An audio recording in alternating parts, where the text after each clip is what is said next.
Mic check 1 2 1 2. Mic check 1 2 1 2. My name is Dogface Calderon, aka Dogface TV. I want to welcome y'all to another edition, to a special episode of the YouTube streets.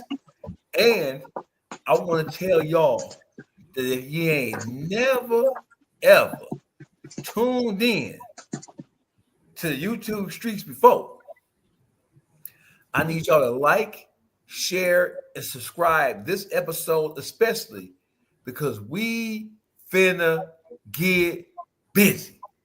We finna get share right now. Y'all need to share this shit. Tell a friend that we finna get busy. I need everybody to be on the lookout for hoe ass niggas, because the bitch ass niggas, ever since I dropped my Rock Cobain interview, I done made niggas mad again. They got their panties in a bunch and they sending the LGBTQ. Just had to harass dog. And Henny, what's up, though? They own you. Where you at, Henny? Come on up in here, Henny. Send Henny that link. Cause we need you, Henny. Bring your ass. Come on, Henny. We need to officially introduce you to Baby Doll too. Come on up in here, Henny. I'm gonna send you the link right now, Henny. Send it to her, Juice. Send it to her, Aunt. All right. Baby Doll, what's the word with you? Baby Doll so raw in the building. Shit, chilling. Just cooked this big dinner today. Happy holidays to everybody out there. Happy Labor Day. It's a holiday? There she go. Where the holiday at? It is. Huh? Yeah, it's a Labor Day. What holiday? What holiday? Labor Day. Labor Day? What? It's Labor Day. I don't know nothing about that. I got time for y'all. Hey, Baby Doll. What? Don't come up here with them white man holidays. Oh, okay, excuse me, y'all. Sorry. Take that back. No happy holidays. No, and listen, I want to welcome everybody to YouTube streets. Baby Doll cooked a big dinner, and she don't like to not be appreciated for her dinner because she worked hard. I worked hard on this one. Okay, now so listen, we've introduced a new logo. Did y'all see the new logo or no? Yeah, I love it. It's dope. I think it. It's dope. So this It's on my cover right now. Hey, where you at, Henny? Fuller, I think she backstage. Where's she at? She ain't backstage. It says she is, but I can't see her. Pull it up some. No, she'll be on. Don't mind Dogface. He got new toys and shit. New toys, bro. I don't know what the fuck I'm doing. And he don't know how to work it yet. Henny, it say she in the stream with the audio. Hey, Henny. What? What you mean? What kind of new shit you doing? I ain't doing no new shit. That's you. It say you in the stream with the audio only. Nah, now me and you gonna have to fight. Wait a minute, I'll be right back. Right. That's what's up. Doggy got to figure this out. No, StreamYard got some new shit going. Hey, listen, I need to show everybody the new logo. Hold on. Let me pull this joint up. That ain't our new logo. They gonna give us. Not that. Come on. Not that. Where you at, Henny? That's you. That ain't me. How? What do you mean? How is me? It's something you doing, or somehow you got your screen situated. My screen situated. Let me see. See, that's why. I ain't. Hey, Juice. Hey, Boogie. Hey, Baby Doll. I ain't messing with you. Hey, I don't have my regular equipment. Negro, I told you Wednesday and Saturday, and you just been ignoring the hell out of me. No. I've been traveling. And traveling my ass. So Henny, are you put your YouTube on here? Can you add YouTube? I am on YouTube. What are you talking about? I don't see your YouTube up here. I see 1, 2, 3, 4. I see 4 YouTube. It's about add the stream. I can't bring myself on the screen. You have to do it. Stream to your audience. It says that you on here audio only. That's what on it says. you. She saying it's on your end. She just joined. It ain't pulling her up. Let me see. How do I? What's How the do I topic get for through tonight? this shit, man? Y'all, I don't. Dog face fucking up. I don't know, bro. Okay. Camera layout, number 5, say layout. Let me see what we got going on here. So Henny is on here, but I don't know how. Somebody said dog face. Everybody hit the like button, subscribe. You know what I'm saying? I don't know. So Henny is in the building. Can you see yourself on your YouTube, Henny? No. You say what? No. No. She not in the panel. But how can we hear her voice if she's not in the panel? You Just gotta the mess audio? with the camera angles. The little box that got the little people in the little boxes on it. You gotta mess with that. The what?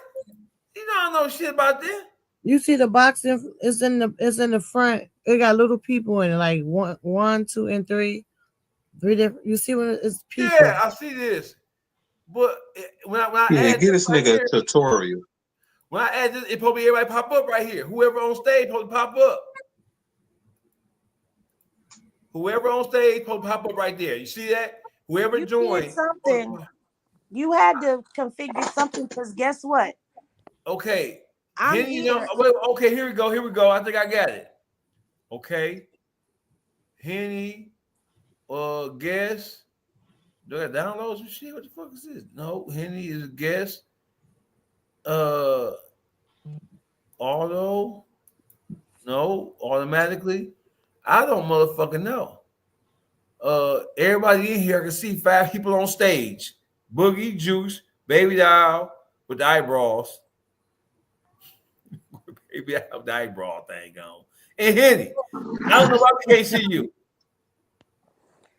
I don't know why we can't, but you on here. Ain't nobody gonna stay on here if I ain't here from my side. You know that. I need you to log out and log back in. I need you to get your shit together. Man, I'm trying to figure this shit out. Hold on. Guest destination. I don't know what the fuck going on here. Henny. Everybody else on here though. It's a YouTube street panel. Y'all know that although I'm kind of smart, I'm not necessarily technologically sound. You feel what I'm saying? Can y'all feel me? We feel you. So we hope Henny come back on here. Bit. But I don't know what the fuck I did. I don't got a clue. Let's see what she. Oh, she popped back on here. Let's see. Boom. It says you're in the stream with audio only. It's something you doing. I don't know what the fuck I'm doing. Add people. Go to your settings. My settings. Okay, I'm at settings. Orientation able while live. What? You gotta look for what you are allowing in the stream. I'm allowing everything. All kind of debauchery. And I've already allowed. Guests must be authenticated. Guest bids. Remember, guests can stream by their own destination. Yes, you can. Guest sounds enter. Guests must authenticate. Yep. Guest upgrade stream. Ensure your guests are ready to go live. I don't motherfucking know what the fuck is going on here. We got layouts right here. Layout, everything clicked on. Crop layout, guess. Don't know what the fuck going on. Camera. I don't know what the fuck. Okay, we go here. So landscape can't fuck with while we all here automatically. Dark mode, full resident. I don't motherfucking know. I don't motherfucking know. I don't know what the fuck is going on. But Henny is in the YouTube streets up here. Henny, you live? Yes, she Yes, does. Oh, I gotta turn my camera on. What just happened? I knew that wasn't me. I knew that wasn't me. That's some bullshit. Cause I No, ain't never had to you turn just my did some camera shit. on before. You Where's just the noise did, Henny. gossip? Turn your camera back You just on. did I shit. don't You was want in to there. turn my camera back on, Boogie. What? What are you talking about? Well, hey, Boogie, now you see? Now you see what she just did? Now He come was on in now. there. Now, you see that? Wait the fuck a minute, bro. So we going through Look, all he this said, shit, wait a Henny, it's minute. on you. First of all, I never have to have my camera on before, and y'all know that. Well, and listen, I'm using the new computer. I have an I'm still on your side. I'm still on your side, Henny. Fuck these Thank niggas. you. Fuck up, That's Boogie. right. How you gonna be on Don't her worry side? about it. Together. How you gonna be on her side? We just spent 10 minutes and people in the dog pound saying, I need to take a goddamn class.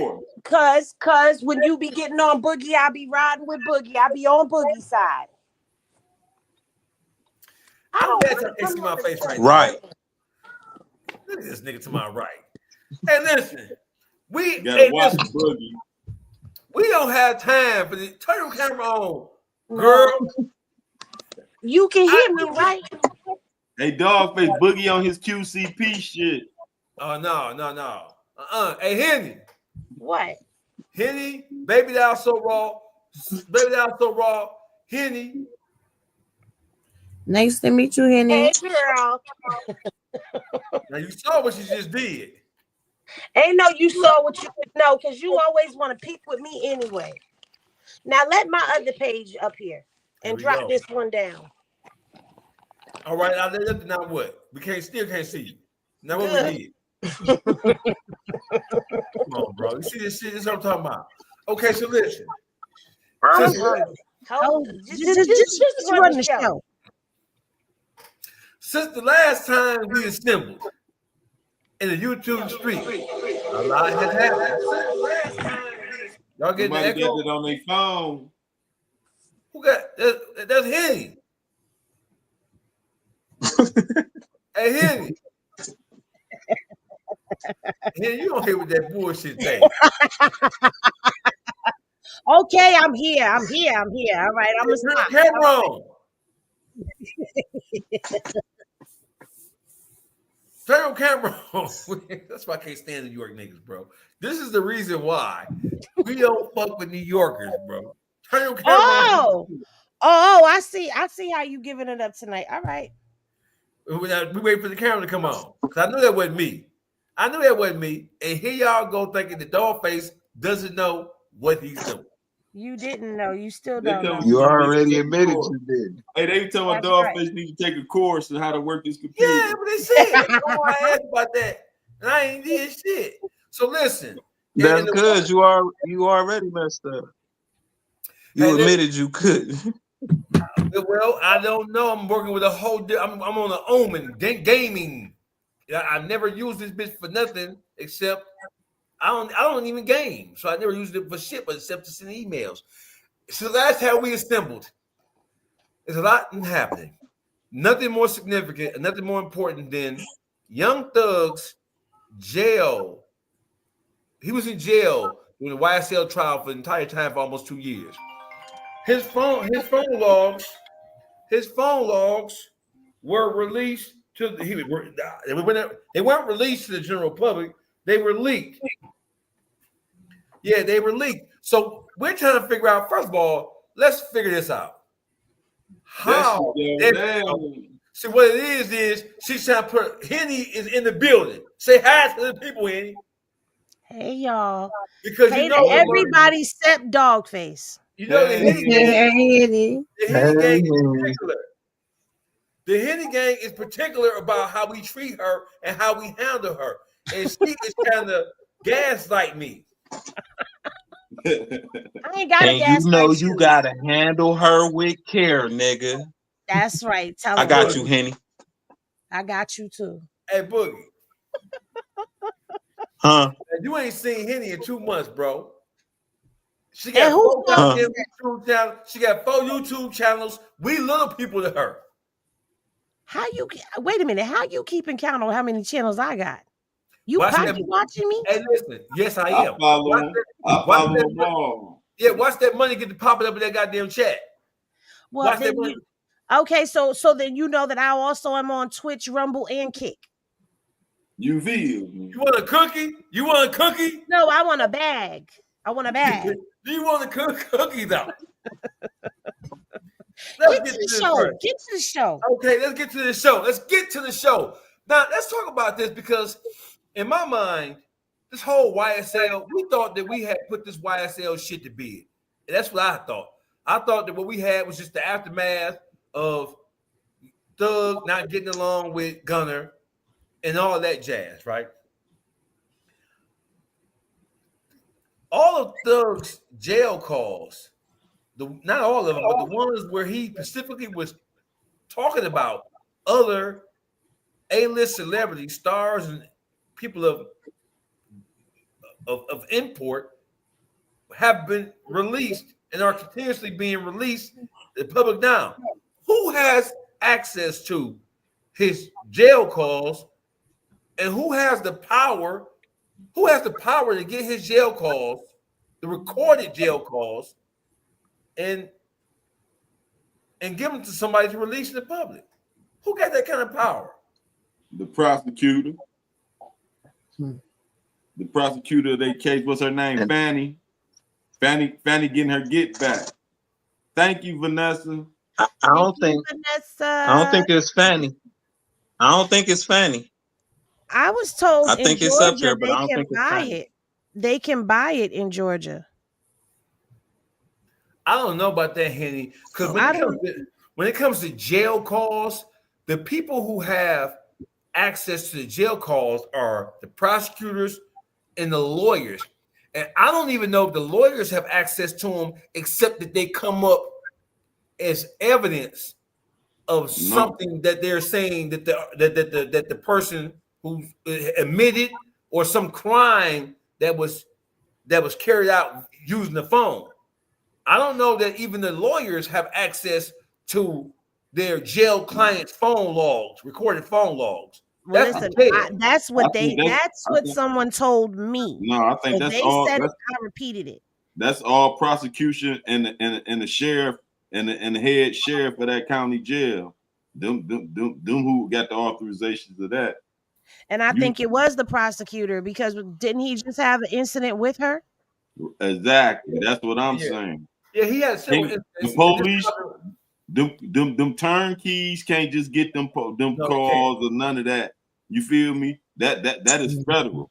You know what I'm saying? So that got to come from a prosecution getting a warrant from a judge to get them to make the sheriff release them calls, because the sheriff is in control over them phones in them county jails. That's the sheriff's department. Well, we're talking about the South too, so it really don't even matter about all of that. All you got to do is know somebody that knows somebody and be cool with them and grease a palm or two, and boom. But for all them calls, it's always somebody sitting there listening to the calls. No, but so we so first of all, we're dealing with millionaire celebrities. Somebody wanted those calls to be released, and not all of them. But the calls that are most damaging and most exposing of Thug and his friends, because we don't have, because he made thousands of hours of phone calls. The only thing that's being released to the public is the phone calls when he's talking about somebody in a negative way. So somebody went through all of his calls with people and are just released. They ain't releasing the shit with him and his mama.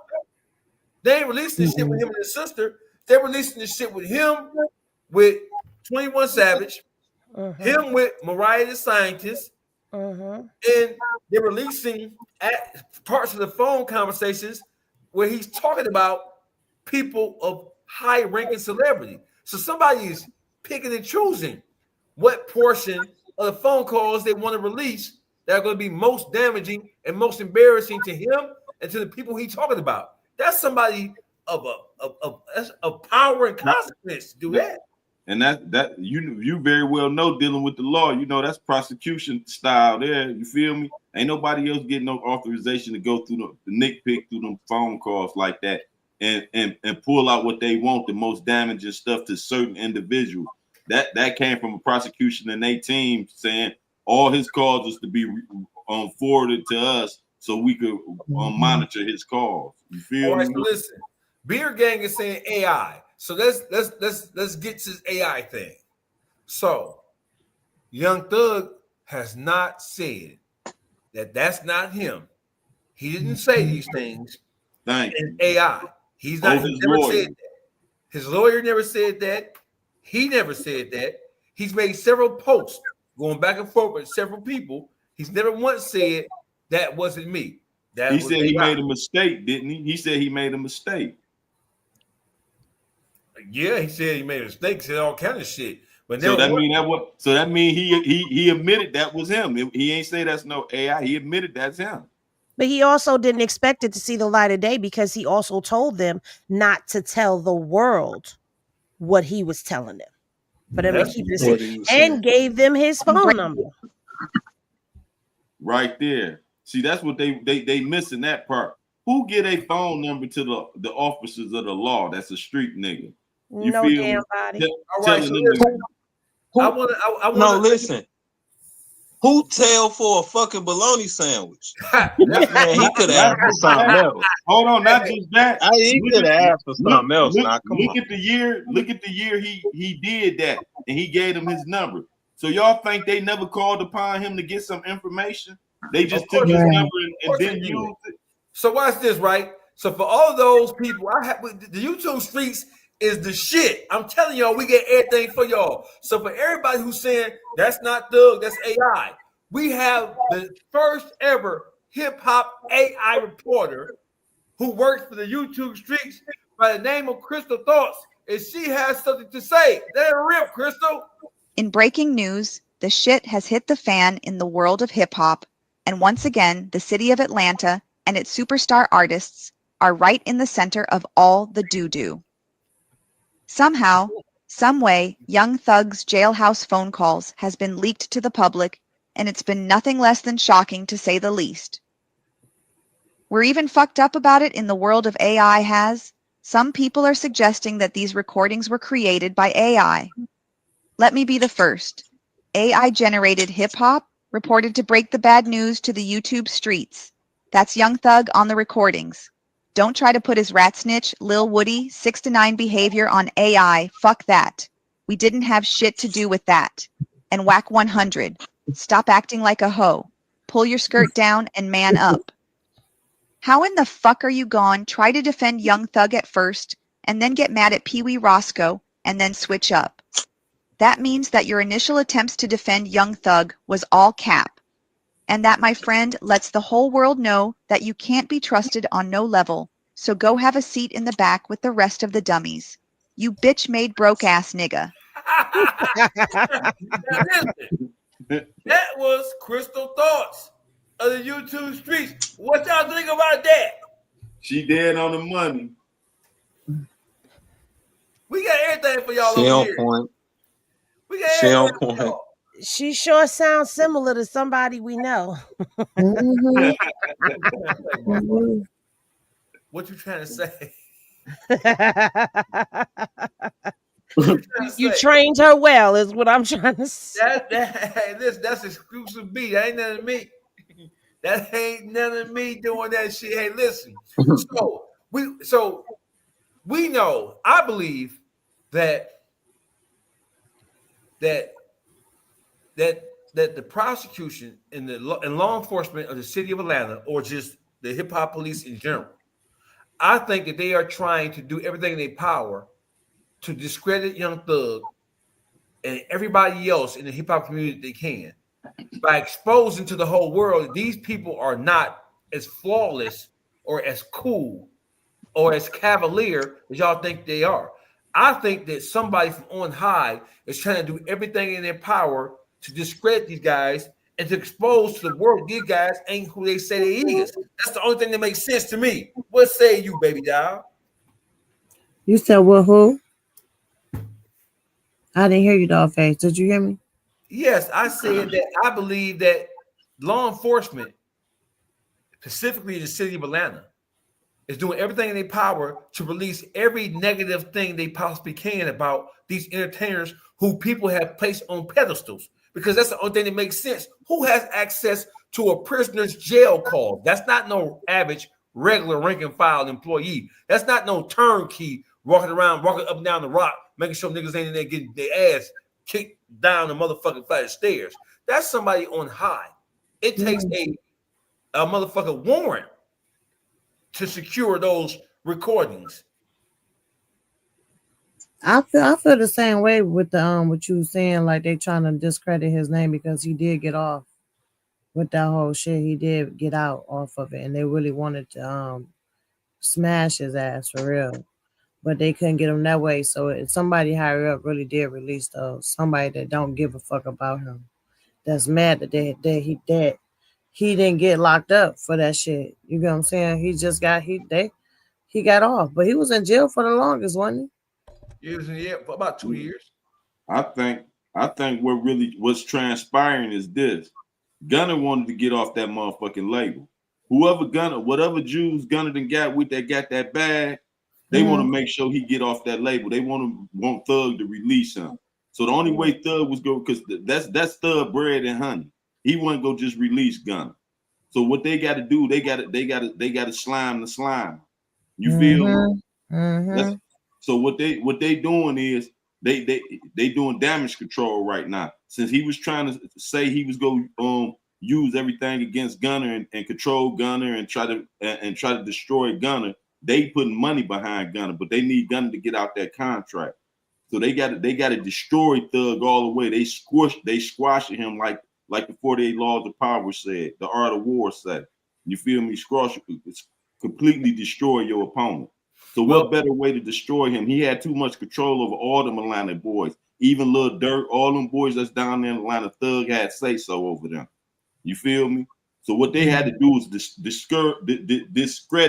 discredit Thug amongst the world. You feel me? So that's gonna make Lil Baby and them have to bag the fuck up off him because it's in the spotlight now. It ain't behind closed doors. This shit's been put on the front line. And they exposing how he really think about everybody else. See, Thug thought he was above the program. You feel me? And he overplayed his motherfucking hand. You know what I'm saying? Trying to throw his motherfucking weight around and use his influence over the people that got love for him. 21 Savage, Lil Baby, all them. But 21 Savage was giving him the best advice. But at the end of the day, you see Thug influence, just like old boy and them was saying, Mondo and them was saying. Thug know how to manipulate motherfuckers to go the way he wanted to go. 21 Savage gave him the best sound advice. Let Gunner live. Stop trying to destroy Gunner. Put him on there, but then he go tell him, charge him 75%, 80% of all his earnings to save face. All them boys on some slime ball shit. Who the fuck go work to give up 80% of what they make? You feel me? So that shows. See, whoever doing this want to destroy all of their relationship. Is divide and conquer. So now they about to make all them look at each other sideways, slide in there, pull Gunner out of there, and keep making that money with Gunner. Gunner is the breadwinner. Without Gunner, the rest of them niggas ain't got no motherfucking lyrics. Lil Baby sound like trash, flat the fuck out. Look at Thug, trash. You feel me? They jealous of Gunner.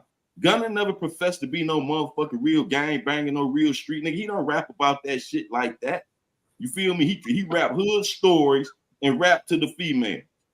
And then he write them niggas all that gangster shit. That's why they shit was banging. So that's what they really mad about Gunner. They need Gunner, but they mad at Gunner in the same voice. They want to squeeze Gunner because Gunner ain't with that. So they had to really lay out the thing. Them Jews had to really go in, dig deep, spend that money with the prosecutor. Fanny, they knew Fanny was mad at Thug. Hey, dig Fanny, what you got on him? And she pulled out all them conversations and let them go over that.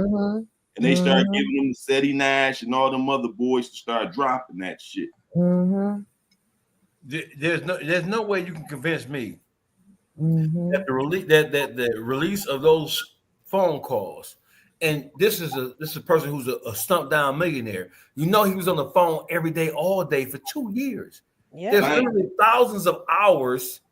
So why we know for a fact that while he was talking on the phone, they were listening to him, and they were specifically recording and stockpiling and cataloging anything that he said. See, listen, they're not even exposing criminal conversations. Right. They're exposing.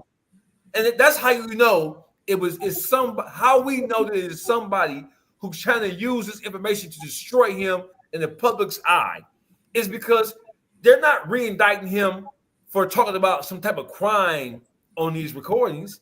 Mhm. They are strategically releasing recordings where he's talking about somebody of great importance. And it can only be for one reason: to destroy him in the public eye. Period. Simple as that. That's Listen, the one. listen, And number listen. two, when you said that that Thug had too much control. He didn't really have control over Gunna in terms of the longevity of him signing it because Gunna only had one more album. He dropped the album. He had a 3-album deal. In the recordings, you can hear Thug talking about it was originally a 5-album deal. But because they were cool, this is before they even got locked up, he dropped it from 5 albums to 3 albums. When Gunna here, he dropped the album before he got locked up. He dropped the album since he been home, and he just dropped the last one. That was his obligation right there. So Gunna was gonna go anyway. I want to know what y'all think about Thug's approach in terms of how he attacked Gunna to begin with. If you were Thug, would you have attacked Gunna like he did by constantly berating him and by constantly trying to expose the fact that he was a snitch because he admitted that YSL was a gang? And you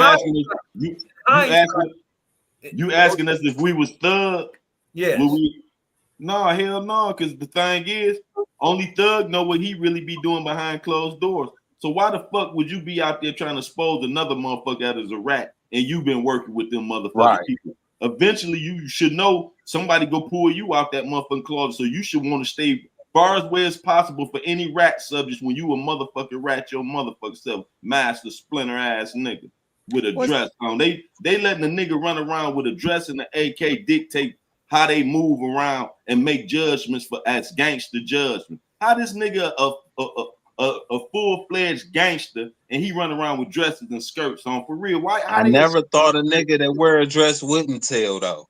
I never looked at it like that. There you go. You see what I'm saying? So it's not shocking to me. And this shit on some real shit, I think it's on a bigger scale that Young Thug can't even control. I think them audios getting released is just playing into a bigger thing, like to make it cool, like the LGBT community, the gay shit. Nah, it's time for the snitching shit. Young Thug ain't finna take no fall in the public eye. The masses is not street niggas. You understand what I'm saying? Mm-hmm. So what we looking at and where we coming from, yeah, we this big. So we looking at it talking our shit, but the masses, he not gonna fall off. He gonna get bigger than the rest of them motherfuckers just got. Because everybody that just told got money. Right. He already been getting money. He finna get more money. More money. His music ain't been hitting like he think. And I think behind the scenes, they like, hey, push that button because them niggas telling getting money. And he ain't generating enough money. But see the difference is I'm with telling him. you. The difference is with Thug telling and the rest of them other niggas who got money, 6ix9ine and all them, they didn't destroy no powerful, they didn't go behind no powerful people back talking about them behind their back.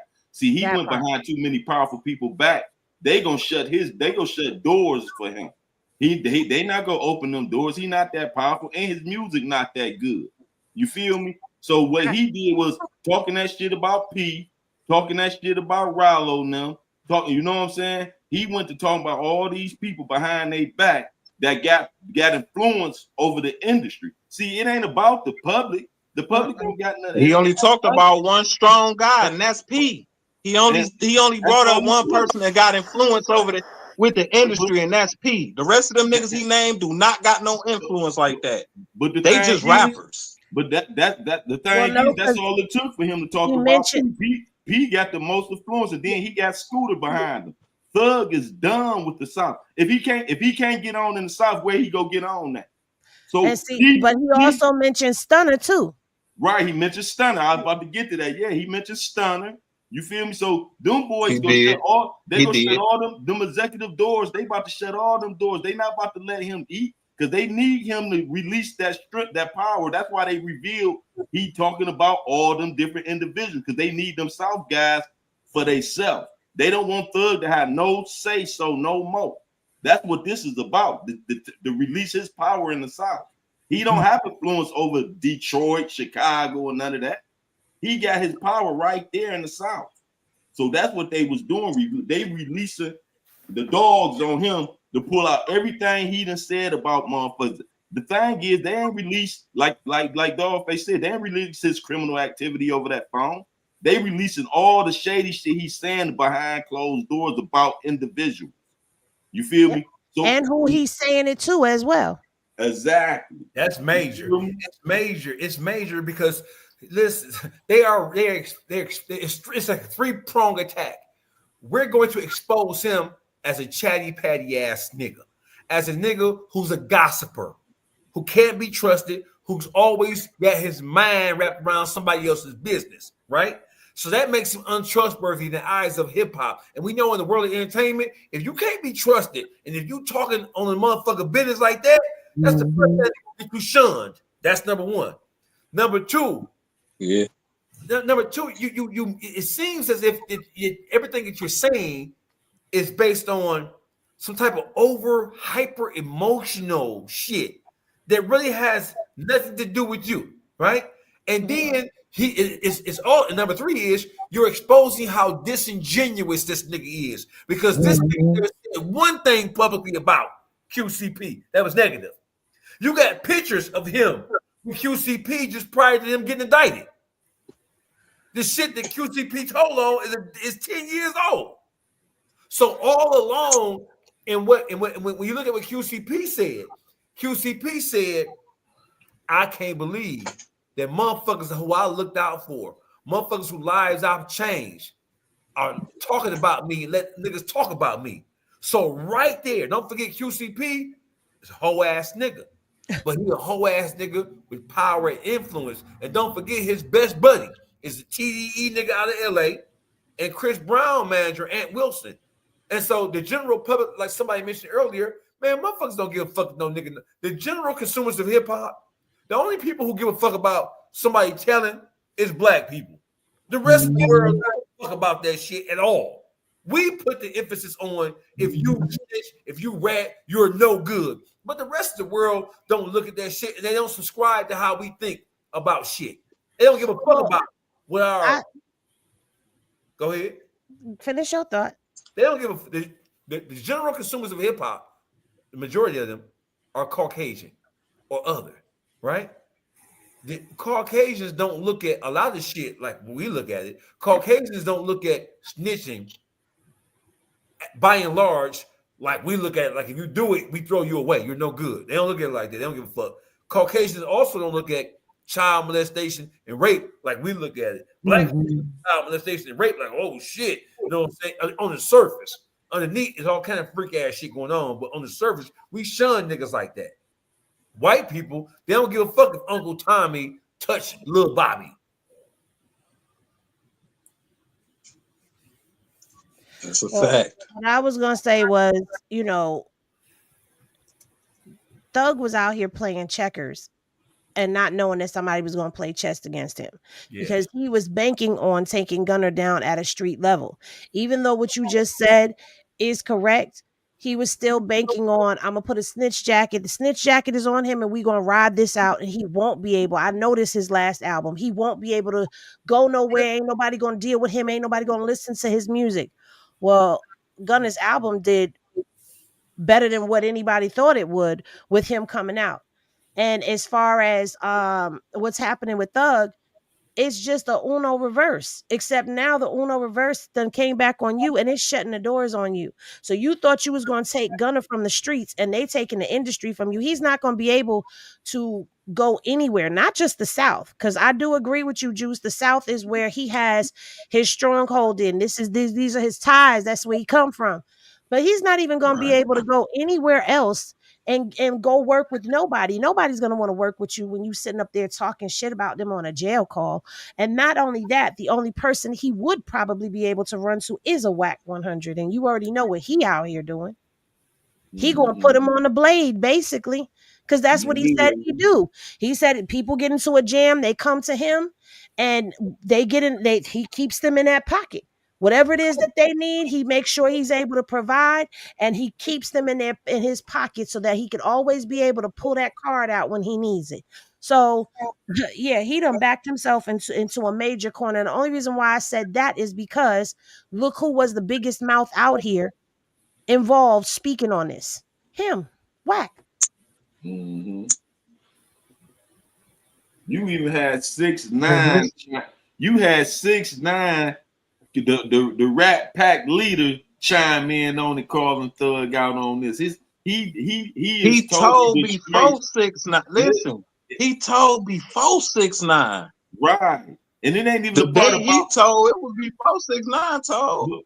But I think it's more. The telling part ain't even the most vicious thing he did. The things he said about individuals that he supposed to be cool with. See, that's the part y'all miss. That shit was disgusting. He pretend in their face like they all buddy and cool, but then in private conversations, he throwing them under the bus and saying how much suckers they are for real, what he really think about them. See, niggas ain't about to be locking in with him. Oh, nigga, that's what you think you playing me, nigga? You using me? You manipulating me? Yeah. You feel me? He exposed way too much about the snake, the real snake in him. You feel me? He was trying to go out his way not to let Gunner eat and fucked up his own stuff. See, they say be careful of the grave you dig. You feel me? The holes you dig. You digging one for somebody, you gonna be digging out, and you might be the one falling in that motherfucker. Like he did. Facts, like he was making a label. Thug was making a label think that it was him. That was the reason why Gunner was sweet, making him think that it was all him. And then when he was locked up and Gunner out here doing his thing without this nigga, it's like, okay, yeah, now you look stupid as fuck. Now we know you a lie because you locked up and Gunner out here really doing his thing. You know what I'm saying? So after you try to blackball him. So Young Thug is just he's a true to the heart fucking hater. You know what I'm saying? Like he just a jealous hearted ass bitch ass nigga in real life. I agree with Baby Doll wholeheartedly and Henny. I agree with everybody wholeheartedly. And let me add this, right? He's contradicting himself as he's trying to explain himself. So every time we turn the corner, there's something new being released. Every time Thug tries to run behind or explain something away, something being released every day that destroys the justification that he's attempting to make about whatever it is he said. So listen, you want to destroy. We have recordings where he's saying, I want to destroy him. I don't want him to get a penny. I don't want him to get no pussy. I don't want him to get one red cent, right? How smart is that when he's your artist? And that's what 21 was saying to him. Like, that's your artist. You know what I'm saying? So you getting ready to try to overstep him and buy streams and do all of this other stuff. But in the end, you shortchanging yourself because he's still under contract with you with this album. Right. Goofy. Right. And that's number one. But that's emotions. That's that emotional gangster shit. Yeah, the gangster shit, Kenny. The gangster gangster about Young Thug. If y'all listen to what 21 Savage said, and this stuck out to me. He said to Thug, he say, you know, when we get money in this game, you know it ain't no morals. That stuck out. That nigga say it ain't no morals. And that's what Thug was like, you're right. I'm like, damn. So that lets you know they'll do anything for the money. That's why that motherfucker's wearing dresses and skirts. You see what I'm saying? They sold for real. It's about the money. So if he put on a skirt, what do you do? What else do you do for that money? You feel me? Facts. Or has he already done for that money?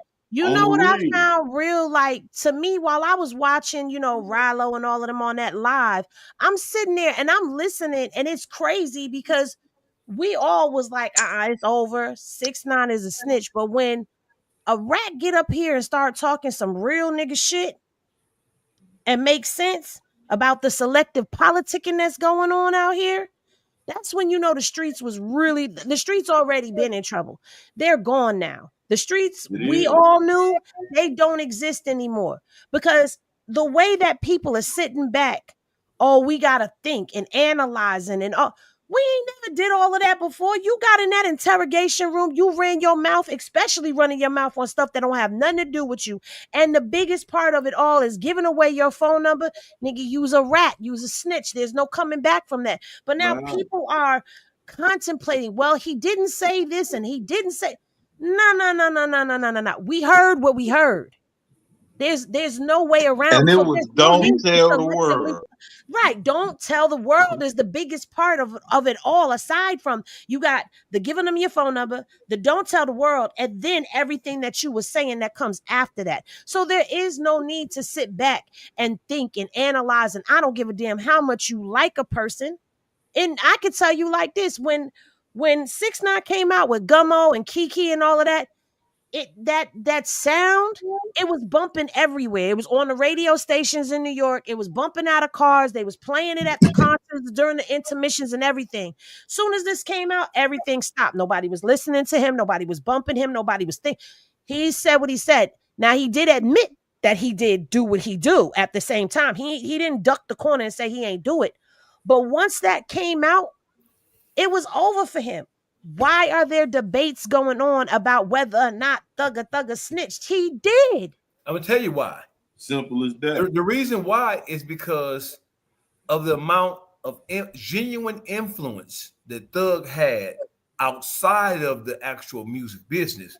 6ix9ine's influence extended only as far as the 9 Trays? 9 Trays. Right? So his influence was his backing. Young Thug was intimately Young Thug's power and his influence was intimately interwoven in the streets of Atlanta through that blood shit, through all that gang. I wasn't comparing. I'm just saying the culture. Like if we go back 7 years, because that's when it happened, 2018, right? That's when he went away. 7 years later, we sitting here having debates, and it's not just about Thug. It's about anybody that's labeled a snitch nowadays. It's always got to be some type of debate and people ignoring the facts of what's in front of your face. Hey, Henny, it's only a debate. Like, for example, let's use this QCP thing as an example. Now, everybody in the world knows that I had multiple run-ins with Wack 100 on Clubhouse, on YouTube, even in phone conversation on the phone, where in which it was talked about. Listen, let me. Where is this at? Let me run this down. Hold on, while you about to run this, I hope you getting ready to run them 11 or 12 new rules that he called himself making up. Yeah, but it's Boogie, you don't know. It's diabolical. It's diabolical. Boogie heard him. How you making up rules for the streets and you denounce the streets and you talk shit about anybody that's in the streets, but you gonna call yourself making rules for the street and you ain't no street person? You roll the beautiful being footage because I got a lot to say. You know I got listen. This was a phone conversation between Wack 100, Loose Cannon, and myself. This is about a year ago. Wack reached out to me through Loose Cannon because I had criticized him, or I had gotten straight about the whole 4-2 Doug. Now I exposed the fact that he was trying to instigate a situation or to reignite a problem between 4-2 Doug and Offset. And during this conversation, which lasted 2 hours, he admitted that the reason why he jumped on 4-2 Doug back again was because Offset asked him to. So in this conversation, before we even got into the whole 4-2 Doug situation, Wack tried to correct me. I want you guys to listen to what Wack said about harboring rats. Listen to this. Hold on. You a street nigga, right? Let me tell you what the issue was. No rats, Face. I'm gonna tell you what the issue was. Here's the issue. Now, wait a minute. Okay. You got to be careful about what you just said. Now, and Luce, you still on here? No rats. You still on here, Luce? We don't harbor no rats. Is Luce Cannon still on his phone? I'm listening. Okay, so listen. So watch this. Now, wait a minute. Listen, that's the foundation of the next part of what we talk about. If you say we don't harbor no rats, what the fuck is you doing hanging around QCP and you know he didn't talk on everybody except Abraham Lincoln? I don't know none of that. Oh shit. I don't know none of that. He don't never know nothing. Shit, you should have asked him how how he harboring 6ix9ine. Shit. I asked him that. I asked him You that. know what? He said he'll work with anybody. It don't matter. When people were saying, "Oh, you gonna go work with a rat," he said that don't have nothing to do with getting money. Well, we know. So how That he is set the lame. rules? So listen. What Who is set a lame ass the rules? nigga? So listen. So let's get this shit straight. In the city of Detroit, some of the biggest black business owners, the ones who own the largest clubs, the ones who own a lot of the restaurants, the hip spots that everybody going to, a lot of them are rats, or a lot of their bottom line investors, top investors, are rats. For example, Arnold Boyd. You know who Arnold Boyd is? Arnold Boyd was like the money man. He was a money man. He was a fixer for BMF. He was also a primary witness in the BMF indictment. Arnold Boyd is one of the richest men in the city of Detroit. The ABC school bus that the kids ride to school on. Who do you think owned it? Arnold Boyd. Some of the largest clubs in the city of Detroit. Who do you think own? I don't give a fuck who running them. Who do you think own the physical buildings? Arnold Boyd.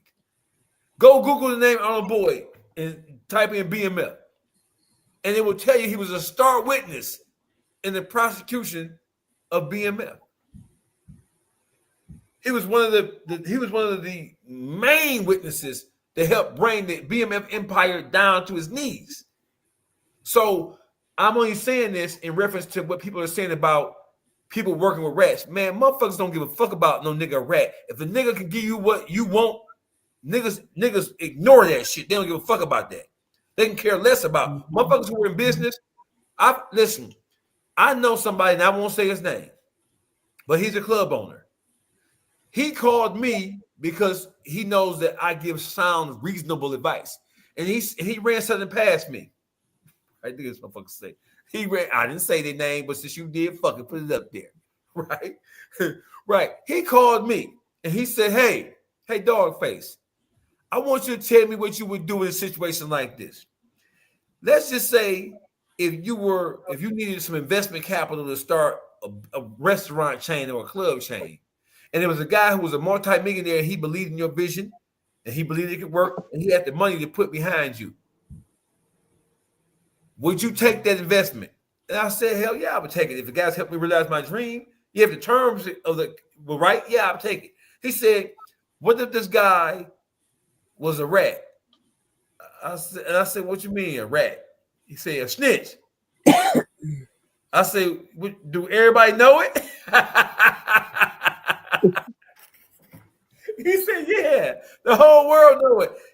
This nigga made headline news snitching. I say, well, is the business about some criminal shit or is it about some legit? No, it's all legit. It's all legit. Ain't no criminal shit. I ain't trying to sell dope with the nigga. I ain't trying to bust no jug with the nigga. I'm on some legit business shit, and he has some legit business capital that he wants to believe in me. Would you work with him, or do you think I should work with him, even though he get that rat jacket on his past? And I said, man, I couldn't do it because of the nature of who I am. If I was to do it and once it comes out that I did it, I wouldn't want to do it. But if I did do it, once it came out that I did it, people are going to judge me because the law in the streets is you don't supposed to fuck with nobody. It's easy for motherfuckers to say, oh, I'm a civilian now. That's what QCP is saying. I'm a civilian now, so therefore, I don't subscribe to the street culture. I ain't with that shit. I'm a civilian now. But see, motherfuckers got to ask him when he say that, was you a civilian when old boy robbed y'all, shot you and killed your man? Was you a civilian during that deal? No. See, what I'm hearing is that was a drug deal went wrong. Dog robbed them and shot them up and killed this man, and then he told on that guy. So you wasn't no civilian when you ratted. You can't rat on the motherfucker then say, nah, I'm a civilian now. Because you told you was a fucking rat. That's what the fuck you are, a rich rat, nigga. Yeah, but that's what's going on now. What's going on now is first off, he made a civilian arrest for the police when he scoped the dude that killed his homie. He held him at gunpoint till the police got there. He called the police like, hey, that nigga here at the mall. I'm scared for my life. Well, he had told on him. Ran down on him, told him get on the ground, huh? But he told on him before that. When he shot him, he told on him. They was already looking for him. So that's why he did. He seen him at the mall and made a citizen's arrest. Right. A citizen's arrest is crazy work. That's some nasty work, ain't it? That's nasty work. Yeah, but that shit sound like a joke, don't it? How you doing a citizen arrest on a motherfucker that shot you in a drug deal? Right. That might go wrong. That makes sense. It might go wrong, and it did go wrong when he tried that shit at the next mall. Because dog went to his car, got that jammy, and came back in and chased him around the mall trying to flame his ass. The dog was straight up. Yeah, of course. Listen, so just to get this straight, QCP, Pierre Thomas, is not a civilian. Pierre Thomas is not a civilian in a traditional, from a street perspective. He was not Mr. Jenkins looking out the window and just witnessed a crime and decided to tell. QCP was involved in every aspect of the street life, and his association was all street niggas who was in the street shaking bags and getting money.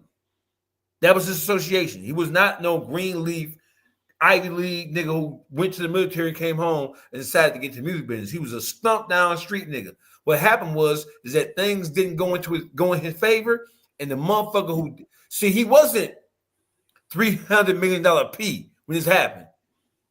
Quality Control had just started. They hadn't even had the Migos hadn't even popped yet when this happened. So we're not talking about QCP right now. We're talking about P 10, 12, 15 years ago. He wasn't who he is right now. He wasn't a big behemoth or Mr. Important in the music business. There was no Migos, there was no City Girls, there was no Yachty, none of that when this shooting / murder happened. No, he was baller blocking Pierre then. Yeah, that's what he was. I wonder how he drew down on old boy. Like, freeze! APD, get the fuck on the ground. Hey, your food. So listen. So my question is this: so they're releasing every day. We hear more and more content. We hear more and more pieces of his jail phone calls, and he's talking about everybody. My question: I have a sidebar question. What does this do for Mariah the Scientist's reputation inside the entertainment business? Because he's going against some pretty powerful people when he's talking about the QCPs of the world. And don't forget, QCP's partner is Coach K. Coach K is a pretty powerful person. Don't forget Birdman. You got Birdman and whatever. We got Bird Brain, not Birdman. We have Bird Brain right over there, right? So you have QCP's best friend is Ant Wilson, Monica's husband, who's also Chris Brown's manager. Then he's also best buddies with 50 Cent. He's also best buddies with TDE out of Kendrick Lamar camp. So what position does this put Mariah the Scientist in? Shit, in a dark hole. A compromising position. Because it go turn out is you go get a gig with us, or you go keep rolling with that ham over there. You feel me? That's gonna come with a compromise. If you want to be over here with us, you're gonna have to do XYZ. That's gonna come with a compromise. How long with all 30 of them? How long do you think she's gonna be loyal to the whole Young Thug campaign? Or do you because she wants to be a A-list star. She's craving and yearning for that long before she ever met Thug. So I have another question. Did being Thug's girlfriend enhance or help her career anyway? Does it matter that she was Young Thug's girlfriend? It's not like they did duets together. Yeah, I don't think it. I think everything she did was really whatever was offered. I don't think the Thug situation really help her. I think they pay attention on the media, but they ain't listening to her music. Like her being with Thug, I don't think nobody listening to her music still. No, her being with Thug go make sure there ain't nobody go listen to it now, because it's gonna come with, like I say. Oh no, that's for sure. Right, you still fucking with Dog. You feel me? All that shit he been saying, who go trust that? She gonna end up with a deal like Cassie. A ride. Here, Come on here with that motherfucking women bashing ass shit. Women bashing, you got a lot of nerve, sir. Hey, listen, You got a lot of nerve. I'm not gonna allow you to come on here and disrespect that black woman like that. I didn't disrespect her. You Disrespect her. The things herself. that was being done to her was disrespectful. That was light compared to what she was going through. And she liked it. And she was making the phone calls to line it up. Now, see, I can't go with that. But then acting like it was just happening to her for no reason. She liked that shit. That shit crazy. Right. And they even said that her husband knew about it. He was in on a couple of them. He wasn't in on none of them. I got a question for y'all. So he wasn't. I got a question for y'all. Sorry, no, what happened was he was hired to be her trainer, and they started dealing with each other in the midst of him being her trainer and all of that. So yeah, that's why I be looking. I'm like, a lot of people be twisting up a lot of stuff, but I was right there in that courtroom listening to everything every day. So no, but I've also seen a lot of evidence that a lot of people aren't talking about because it's lucrative to be pro Diddy right now as a content creator. So for me, I'm not saying he did all of it, but he did a lot of it. Okay. He did a lot of it. They didn't find him guilty, in my humble opinion, because they didn't want to give him a RICO. But the evidence of the trafficking and all of that stuff, it was there. The evidence of the abuse that they used as force, it was physical force. That's what violence, propensity for criminal violence. They weren't categorizing it as domestic violence in itself. So that's how that was able to even come in, because that was categorized as force by a way of keeping her there, the blackmailing of threatening to show videos of things. And I mean, like I said, a lot of people don't talk about it, but she admitted on the stand she was with it until she wasn't. Same thing with Jane. With it until she wasn't. And when she wasn't, that's when it became a horse of a whole different color. But I mean, like I said, that's why you got to be careful what you agree to do and how far you willing to go. Because what you allow a person to start doing, when you try to stop it, they ain't always going to want to stop. Right. So this girl could end up in one of those situations where it's a 10-album deal and ain't no album coming out, but you being smutted out behind the scenes. I'm just saying, she run across the right one. Right. Like all Boogie. Behind Thug shit. Like Boogie. Huh? What? Say like Boogie. Run across me? Man, I ain't slutting nobody, yo. I'm a nice guy. Like Boogie. Hey, listen. Hey, Boogie, you got a dark side. Yes, he does. Yes, That's why I started that's off racist. with Diddy. That's racist. Hey, Boogie, why she say you got dark side and dark skin? That's some racist. That is not what I don't go there. You know what? Nah. That's some no, white see skin how shit. you do? See That's that's some some white real skin nigga shit. shit right there. What type of shit is this? Hey, Jew. I got a dark side. Where at? Deep inside. I got a dark side inside. Hey, listen. So do you think that Young Thug has the power and influence? Because he said, well, the only reason why Gunna's album went number one, the one he released prior to the one right now, is because he spent $50,000 on streaming, streams and shit like that. So Thug, and so these conversations were not just yesterday. These conversations took place over the last couple of years. Thug is really not the sharpest tool in the shed.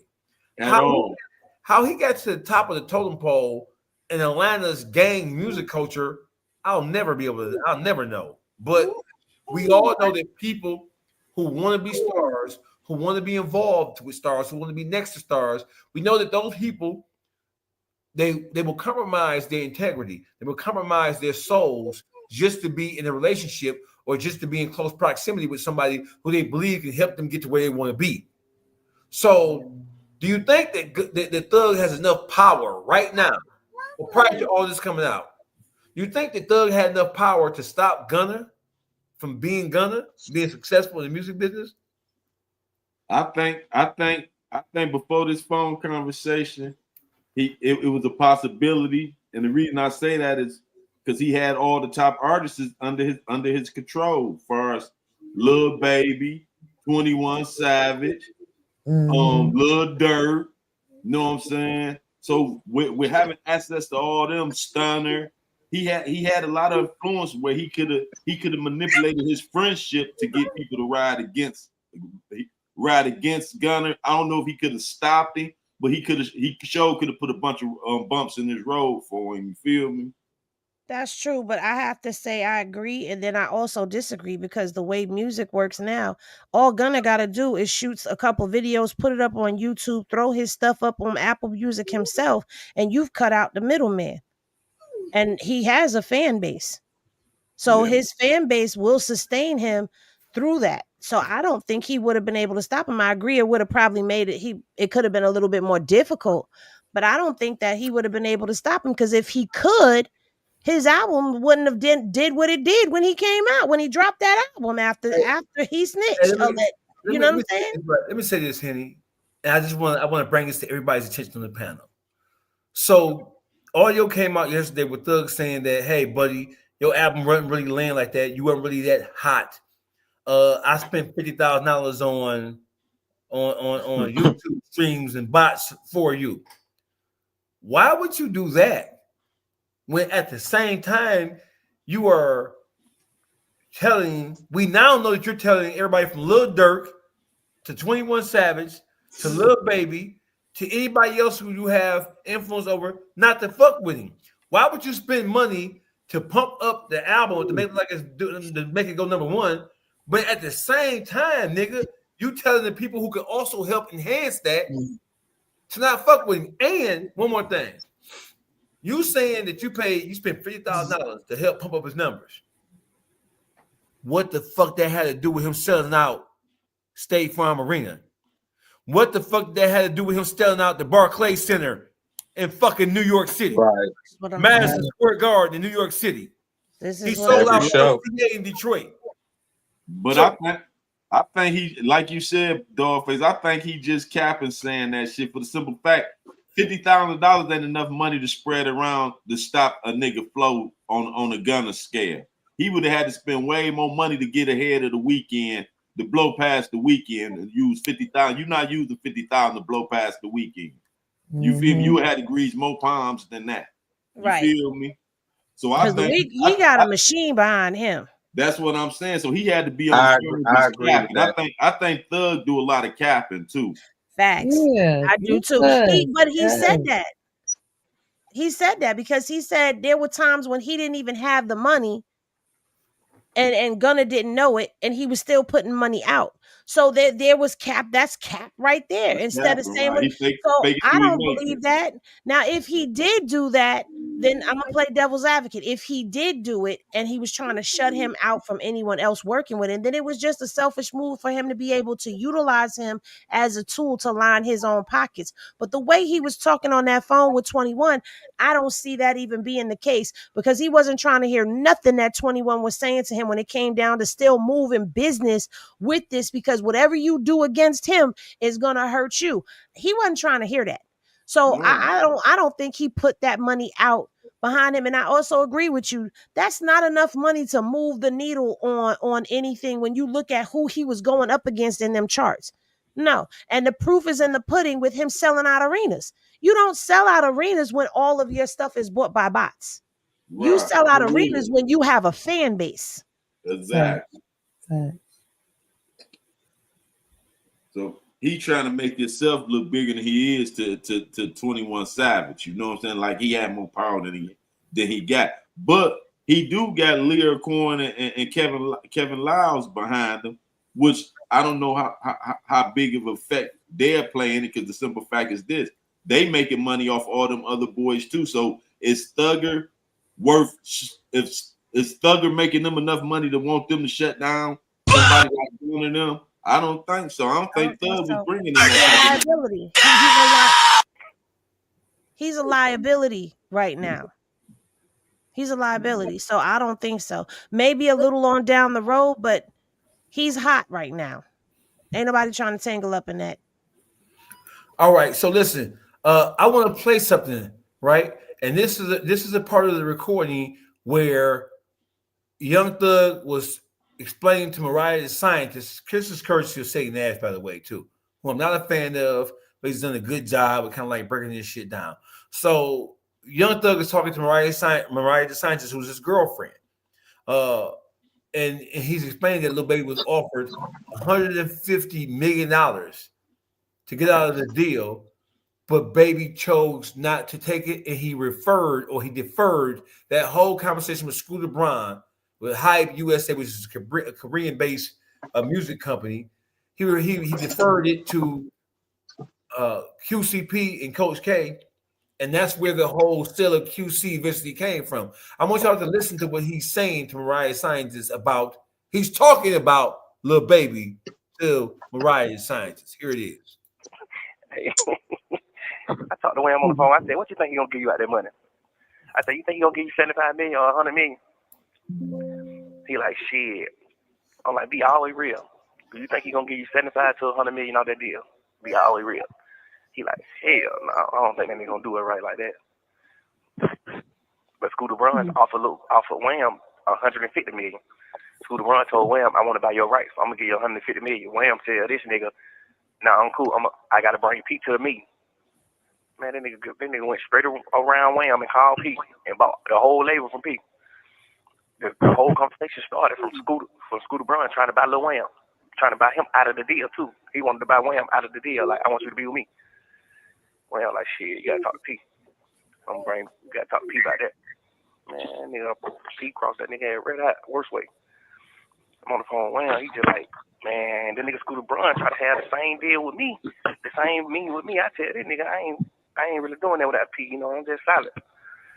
Man, Pete go take the meeting without Wham and get the business done. Of course, a nigga get the business done for 300-400 million for sure, but goddamn, bro.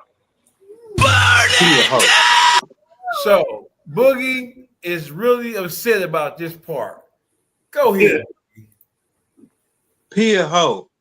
Now I ain't with Lil Baby letting Michael Rubin dress him every day. I ain't with that shit. You hear me? But Pia Ho. He brought Lil Baby in, got him some money. Lil Baby shows appreciation by any meeting that got something to do with whatever they got going on. If it fit that round, he always hit P up. P, some money on the flow. He eat with him. You get what I'm saying? That was a situation where he wanted to eat with him. And P crossed him out. They don't feel like P crossed him out. Yes, I feel like P a hoe. And Lil Baby, he was a solid nigga, a nigga who fed him, put him in position. He figured, nigga, I'm always gonna be loyal to you. So shit, this what I got for you, but to go cross him out. And in the midst of that, he being loyal to a nigga who owned 100% of his masters. That nigga ain't got one song. P a hoe. Now, the flip, I flip it to this. If you going off what Thug said, because we don't know, Wham ain't said this. Wham and P ain't said, so just going off what Thug said. Thug said Wham told Scooter, well, you gotta holler at P. So Wham opened the door for P to do his own talk.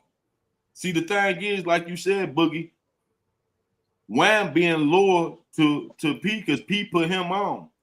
P never said he had to be loyal to Wham. P the boss. That's the worker. The boss don't confide into the worker when he making his moves. The worker confide into the boss because that's the boss. He can't make no move. He can't do no deals without P because he in the contract with P. He under contract. Right. So automatically, if he try to do some deals with Scooter, it go through P anyway. But on the flip side, if P do some deals, he don't have to. His deals don't got to go through Wham. They not partners. And then, far as the money part, let me finish. Far as the money part, how can he get him $100 million. It was only $300 million deal that P got. How can he get Wham $100 million when Coach K got to get half of that?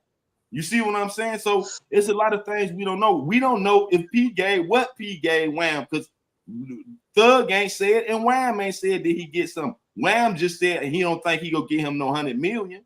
He didn't say he want. I'm finna call Wham.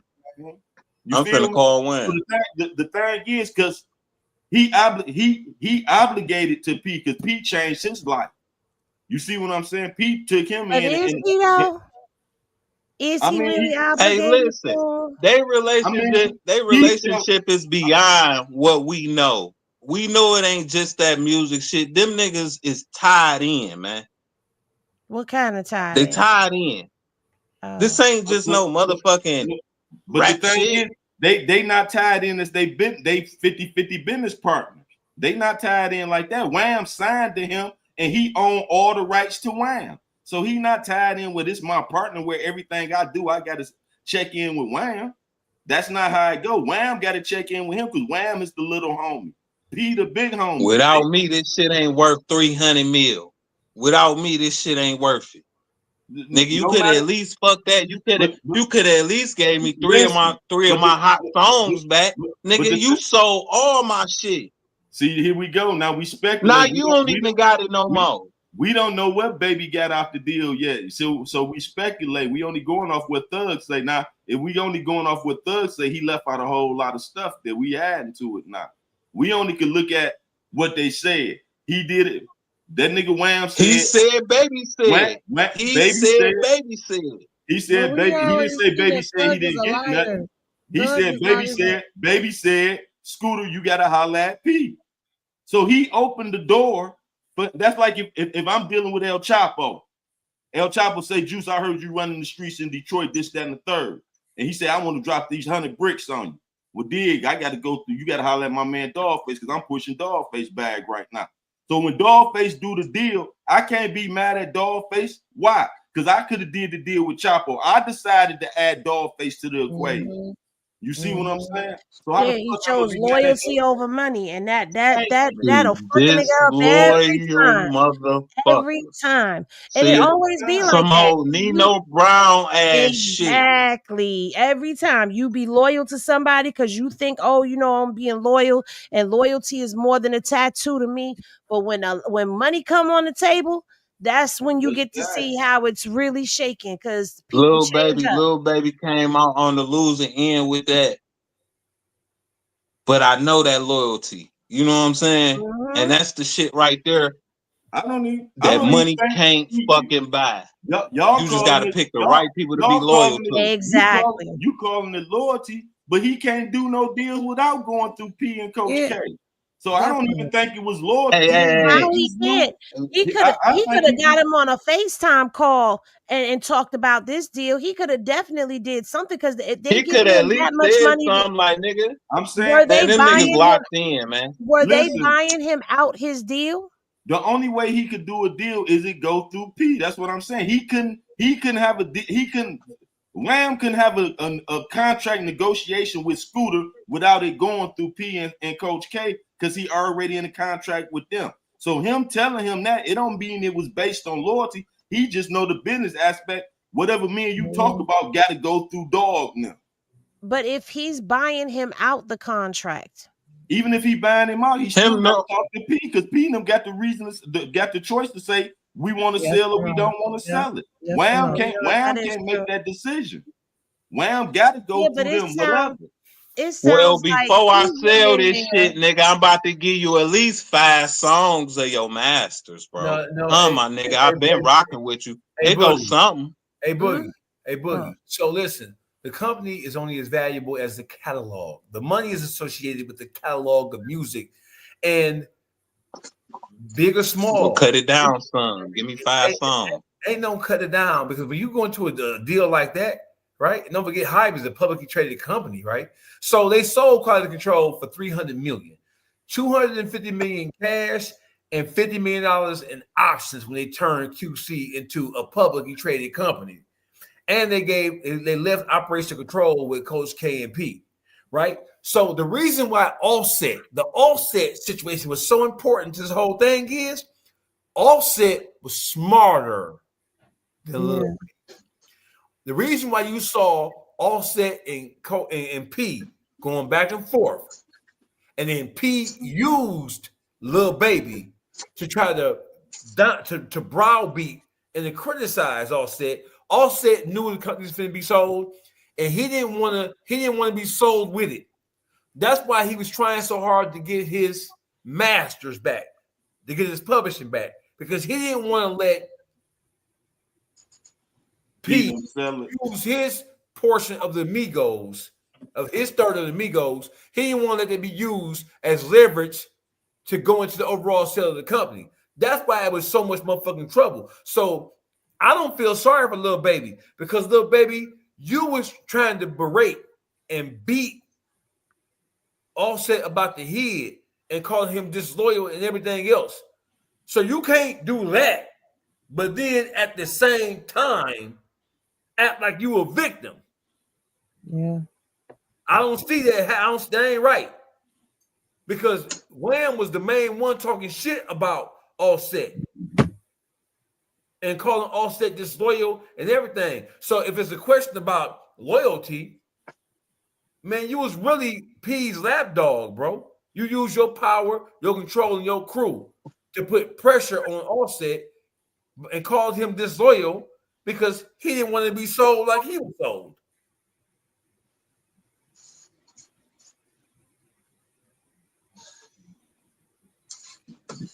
What else? Now Wham feeling violated. Nino Brown ass shit. That money What exchanged hands. He feels stupid that he didn't try to jump on that deal, huh? Well, I'm gonna tell you something, right? Yougthug and these goddamn phone calls, they are really, really bad. Not just for him, because he's really, listen, I think we ought to appreciate these phone calls. You know why? Because so many times, so often, celebrities don't tell the truth about shit. Here's a rare moment where we are getting the inside glimpse of how motherfuckers really feel about Houston B being a rat, Wham being dumb, and being loyal for no goddamn reason. Tour buses getting shot up. All kinds of shit. We getting the truth. Who's buying bots and who's buying slots? Good, you said that. Let me say something on this note, Dogface and Henny. Y'all got to remember this too. You know why? Lil Baby probably don't got his master's boogie, because a lot of that shit, Gunna was writing, and P probably was the one paying Gunna to write certain shit. A lot of them hits that Lil Baby got, Lil Baby ain't write them hits.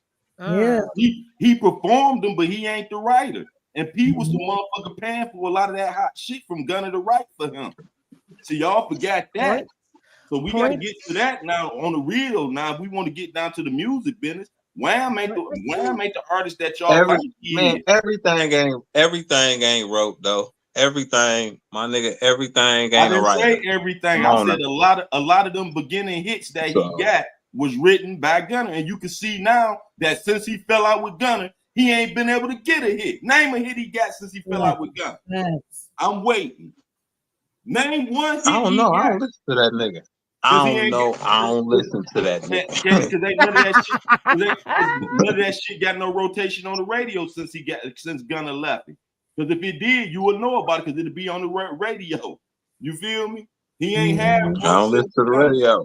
And the thing is, the hits he had, the major hits he had, the top hits he had, came from P buying from Gunna off the beginning of his career, man.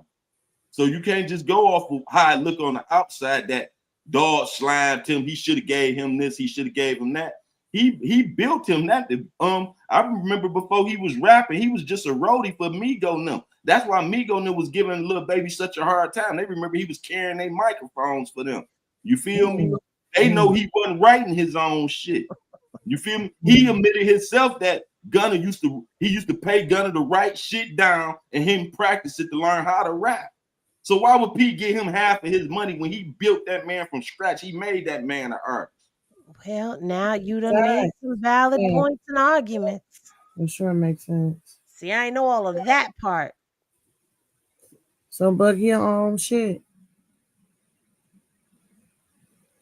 at all. Touche, nigga. Mm. Nephew. Touche, nigga. Makes a lot of Makes a lot sense. of Now you sense. What understand. we Now both said make a lot of sense at the same makes a lot time. of fucking sense. For real, because the music game it's a diabolical engine. You feel me? So that's why you Look, got to all be that, able to stay but quick on see, your look, feet. all that shit sound good. I done been around artists, not that caliber, but I done been around some artists, nigga, and they write their own shit. They have writers too, but it's a lot of shit that they write themselves too. You know what We I'm know saying? that. Like But everything ain't no motherfucking writer. But the But- thing is, what we talking about? We talking about industry artists that signed to Right. labels. Them boys Right. signed to labels. They most of them is getting the label got music already. They need them to perform. You feel me? They ain't writing. It ain't like the niggas on the block trying to make it come up. In that industry, when they sign them contracts, they don't negotiate nothing. They not running their social medias or none of that once they sign them deals to majors. See, he signed with a major, P them major. He wasn't doing all that himself. He was being dictated to. You feel me? That makes a lot of sense. That's why he said, hey, I can't talk to you about that, Scooter. That probably was in violation of his contract to try to talk about doing another deal with somebody else. It might not just been on I'm being loyal to P. Dog, you gotta talk to P. If I get caught, if this come out, I was talking to you about anything about doing any deals without them, dog. That might be in violation of his contract with them. You see what I'm saying? So we don't know how what his contract is really stamped on. Especially if they made him from scratch. Right. Because I remember him running with me. Why nigga just can't be a loyal nigga? You hear me? Yeah, why nigga just can't be a loyal nigga? I ain't say he couldn't be. I said it's a lot of other stuff that go with that. But still, on top of it, I think it was both to me. I think he was being loyal and because he had to, but at least because you can have to do something and don't be on your shit like that. You know what I'm saying? He was being loyal enough to be on it and still include him because he was made by this man. You know what I'm saying? They made him, so that was his loyalty because they made him. I don't think he give a fuck about breaking in his business shit like that and his doing business with him like that at all. He's more of let me repay you for making me. You know what I'm saying? That's how I feel with Lil Baby. So that's the loyalty in it. So I mean, I would think it should be some loyalty there if this man made him from scratch and now he's who he is. You know what I'm saying? I agree that P is a rat bastard, but I don't think he snaked Lil Baby out that deal at all. I think that deal came, and when Scooter got to talking to him, Scooter saying shit. Why just get Lil Baby? I could get this whole company. What you want for the whole company? You see what I'm saying? We go just bypass take Lil Baby. What you take? What did it take for me to get all your catalog? You see what I'm saying? So at that moment, P ain't got time to go confine, and the boss ain't going to confine his workers and stuff. That's true. Hey, what y'all feel about me selling this company? They owe him. You feel me? I'm trying to get my money back. I'm trying to capitalize on mine. That's what's best for me right now. You feel me? And he sealed the deal with this. I'm gonna sell the company, but I still get to run these guys. I'm not going to let y'all run them. I built these guys up. So they still gave Pete total control of running the artist still. He still the CEO of the company. So it's like they still work for him. You feel me? He just getting a paycheck too now. Well, the word is Baby in the Green. He don't owe them nothing. They owe him. So. Now we going back to see. That's what Thug said. You feel me? Baby didn't say that. QCP them ain't say that. This is what Thug saying. Baby can't be in the green because his last album, that motherfucker flopped. So he can't be in the green. He got an O for that project. That project was a total flop. So I beg to differ. His last project, no, he gotta make that up. He ain't had a hit. He ain't had a hit in years. You can't even name a little baby song. That's why he's like, shoot, I don't even listen to him. He ain't dropped shit. Ain't shit No, because I since he don't. came out. Listen, anybody Something who going you can on with name, baby though. listen, The nigga you can is name anybody on the radio that's hot or whatever. I don't listen to him, my nigga. I swear to God. Like, it could be a hot song, Lil Baby, anybody. I don't hear the radio. I don't listen to the radio. No, So I don't know what's hot. No. Well, I'm letting you know, Lil Baby listen. not hot. He ain't dropped a hot song in the last 5 years. So he Baby can't born be from still. He can't still be in the green if he ain't dropped a banger in over 5 years. No, But has he been on tour? Has he been touring? No, he ain't been torn. He definitely. Lil Baby been up. Lil Baby been up so long. Ain't no fucking way he in the red, nigga. But Lil Baby is out Lil here Baby been having his way for a long time. Right, but you don't know who at the expense of what though. What was them all his songs? Did he write all them songs? Did they have to put money behind to boost them songs? We don't know what went on behind closed doors to put him in that. What radio station? See, look, listen. The only argument and problem here is, even right now, you making speculations. Yeah. At least I could say what somebody said. He said. You feel me? You just speculating, and but I look got what you somebody who saying said. it, but guess you talking about Yougthug said it. We talking about yo. He's not credible. But regardless, the speculations to the shit is like, even if you got a third party versus a speculation, which Thug could be lying, but he could be telling the truth. A speculation is a speculation. But the speculation ain't hypothetically speaking. My speculation comes from facts of the music business. You could say That's what Lil the Baby speculation is in the red. Lil Baby is in the red. Nigga out here dressing like a faggot, bro. Like, excuse my language. And wearing matching outfits with another We know dude. he in the red for that. Like, come on, getting his booty grabbed.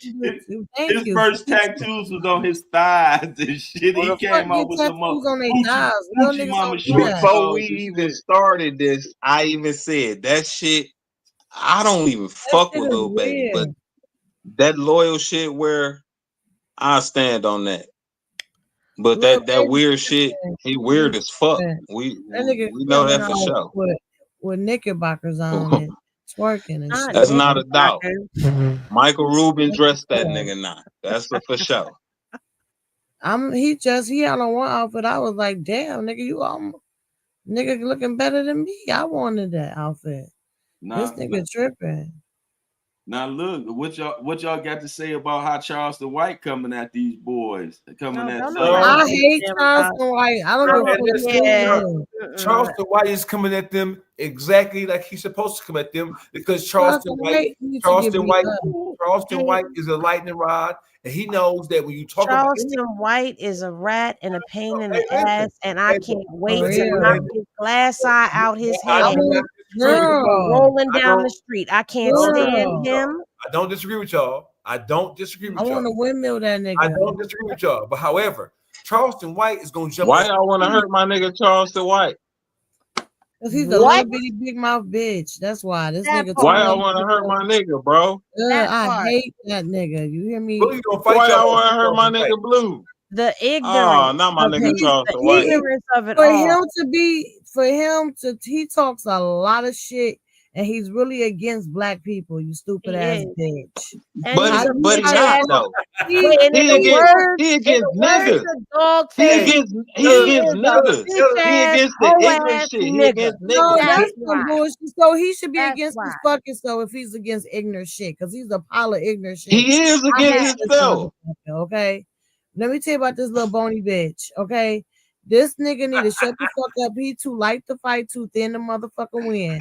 He need to chill the fuck out. I bet you if he went head up with these niggas, he get beat up every fucking time. He's a bitch. He fight like, man. I don't like Charleston White. That's the whole thing. Run up on his ass and get maced. He gonna mace the shit out your ass and pull out a pig poker. That's some whole nigga shit right there. That's some female shit. You gonna pull out a taser and some mace or fucking fight like a brawl. That's some bitch ass shit. He this. He this big and he But got his one mouth eye. is this big. So Why what? do He he act got like one he can eye? see The nigga straight this out of big two and eyes. got one eye. Well, then let Y'all, me kill hey, Bill the other figure eye your out. way out around that motherfucking mace. You smart enough. He this big and got one eye. Why wouldn't he You make really shit niggas sitting and up poke here you in your defending shit? his You ignorance, telling me this Boogie? bitch can't see? This hoe can't see? Come on, sit I'm down. gonna go stand in Is his what you blind telling me? spot and whoop And his this ass. bitch on here talking shit like he talk shit, Nigga, you better be ready. and you telling So me this he need to bitch be ready. who? He do be. He don't Uh, be. That so ain't no you nigga telling shit. me He might as that, well he reach down in his damn man purse and pull out his fucking mace and hold the taser. fuck up, hold the fuck up. And And it worked. And Boogie, it worked. I'm not It about to keep go these back You and niggas telling up forth me with off you you. over him. this It man, keep these niggas up off you. All right, cause you he know got what? I'm one You on telling your you, motherfucking own. The eyeball. rest He of can't this even bro, part fucking I'm right see. not. here, you on your I'm own. not about to let y'all disrespect Charleston White no more. Fuck Boy, Charleston fuck White. Charleston White, We not boy. about to For do that. real. Fuck that little bitty We head not ass go. nigga. We not His doing head that too here. motherfucking little to be trying to talk shit. I do not like Charleston White. I would spit on Charleston White. He's That a part. bitch. I'm That trying part. to tell you. He talks too much shit. He is. I don't give a fuck. He against this part of the culture. Nigga, fuck Charles White. Who is he? As he Who is he? should be. He's a loser. He This tired nigga of is this a ghetto fucking shit. nobody. He sit up and talk But shit he's all a day. part of the ghetto shit. He is a ghetto shit. Yeah, He a cause ghetto head ass bitch. He So do from y'all the consider he know Charleston y'all rap? ain't. He know Charleston, y'all ain't listening. He know y'all You not know who listening. Charleston White is? Boogie. who is Shut he? the Henny? fuck Who y'all up. consider? Who is He is Bigsby from fucking the Chappelle show. The Black Ku Klux Klan member. That's who he is. So do y'all think he a rat? Y'all consider him being a Hell rat? yeah, he a Look at his rat. fucking face look like a rat. The bitch is turning into one. And for real, visually, he looks like a fucking rat by the face. The nigga That's looks Boogie. like a That's rat. Boogie man. Boogie, shut the fuck What's up. You wrong with beefing. y'all, bro? Are you serious? What's wrong? At first I thought you was fucking playing. So did I. Now I see What's you really wrong with like y'all? this nigga. I am offended. This is I'm offended by you, Boogie. who the You fuck actually like sat up Charleston here White? and You like defended Charleston him. White? No, I don't fuck with Charleston Oh, White. y'all offended? That's why I brought it up. Cause Boogie, that's Super. Boogie man. Me and Boogie, Boogie I'm been about going to at cuss this your for ass. years. I'm about to cuss you out. We you need know- another person to get offended, cause I'm gonna double down on it. That's my nigga. So That's Who your else nigga. offended?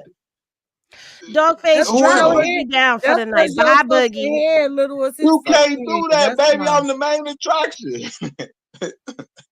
You heard what I said, bud? Now watch. Y'all When hear me talking Dogface come shit? for your ass and the rest of Y'all, this stream, you by yourself. I ain't standing with you standing on this Charleston bullshit. White Not must be tonight. his family member. Boogie's They starting to get a already, lot of family members on here. you already know how I'm coming, right? I've been going at How him you with this coming, Charleston bud? White How you shit coming? last Dogface, year. he Dogface, you argued already know down how to I'm coming, Charleston right? White. He That's is a Charleston snitch White ass, nephew.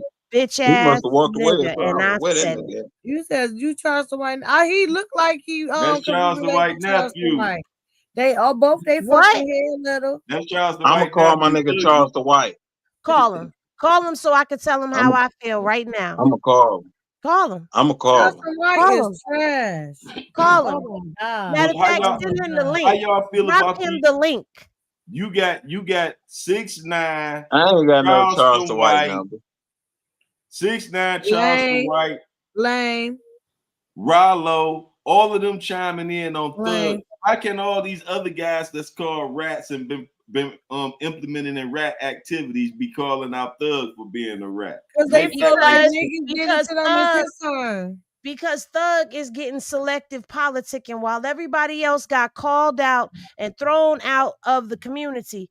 He's being selectively politicked over when he should get the same treatment that everybody else has gotten. That's why they speaking. So at this particular point in junction, I agree. If you a rat and you see how this is going down, you can speak on it because he's not being treated the way that everybody else was treated. He should get the 6ix9ine special. He should be shut out and condemned from the community where he have to go to a whole nother culture. 6ix9ine had to go to the Mexican side in order for him to keep his numbers up. We But wasn't taking him back over here. So Thugger need to have the same thing happen to him. Goodbye.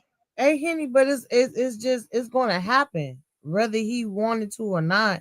No care who politicking for him. It's just naturally gonna happen. Ain't nobody about to fuck with Young Thug. Young Thug is done. He's out of here. Well, And see, he the thing know it. is, sorry, the thing is, for us, he's done. But I had a little youngster in my chat the other night when I was talking about this, and they was 21 years old. Because I said, "How old are you?" And they said 21. And I said, "See, you around this age group right here. You've already been corrupted. Y'all don't know nothing about what real street business and Mhm. real street politicking is, because y'all have gotten this watered down version of it. So for us in our age bracket, he done. But the younger ones ain't seeing it like that. And then you've got people like Wack with his BBL and childbearing hips out here creating rules to the streets that makes it okay to snitch. That nigga, cause Dogface, he can you is please play that footage? cause I'm telling you, that nigga, I can't stand Wack 100 the way I can't stand Charleston White. Wack 100, he is fucking whack. He got the right motherfucking name. 100 times that bitch is whack. My thing is, he trying to make it a new rule, cause he is a fucking snitch too. Majority of these niggas are snitches out here. And that's Period. what I'm saying. Did you hear some of them rules? See, that's why Dogface done walked No. off and left us hanging. And I wanted him to play that footage of him talking about these damn rules. Because some of these rules, he's talking about if a person snitches on you, it's okay for you to snitch back. What?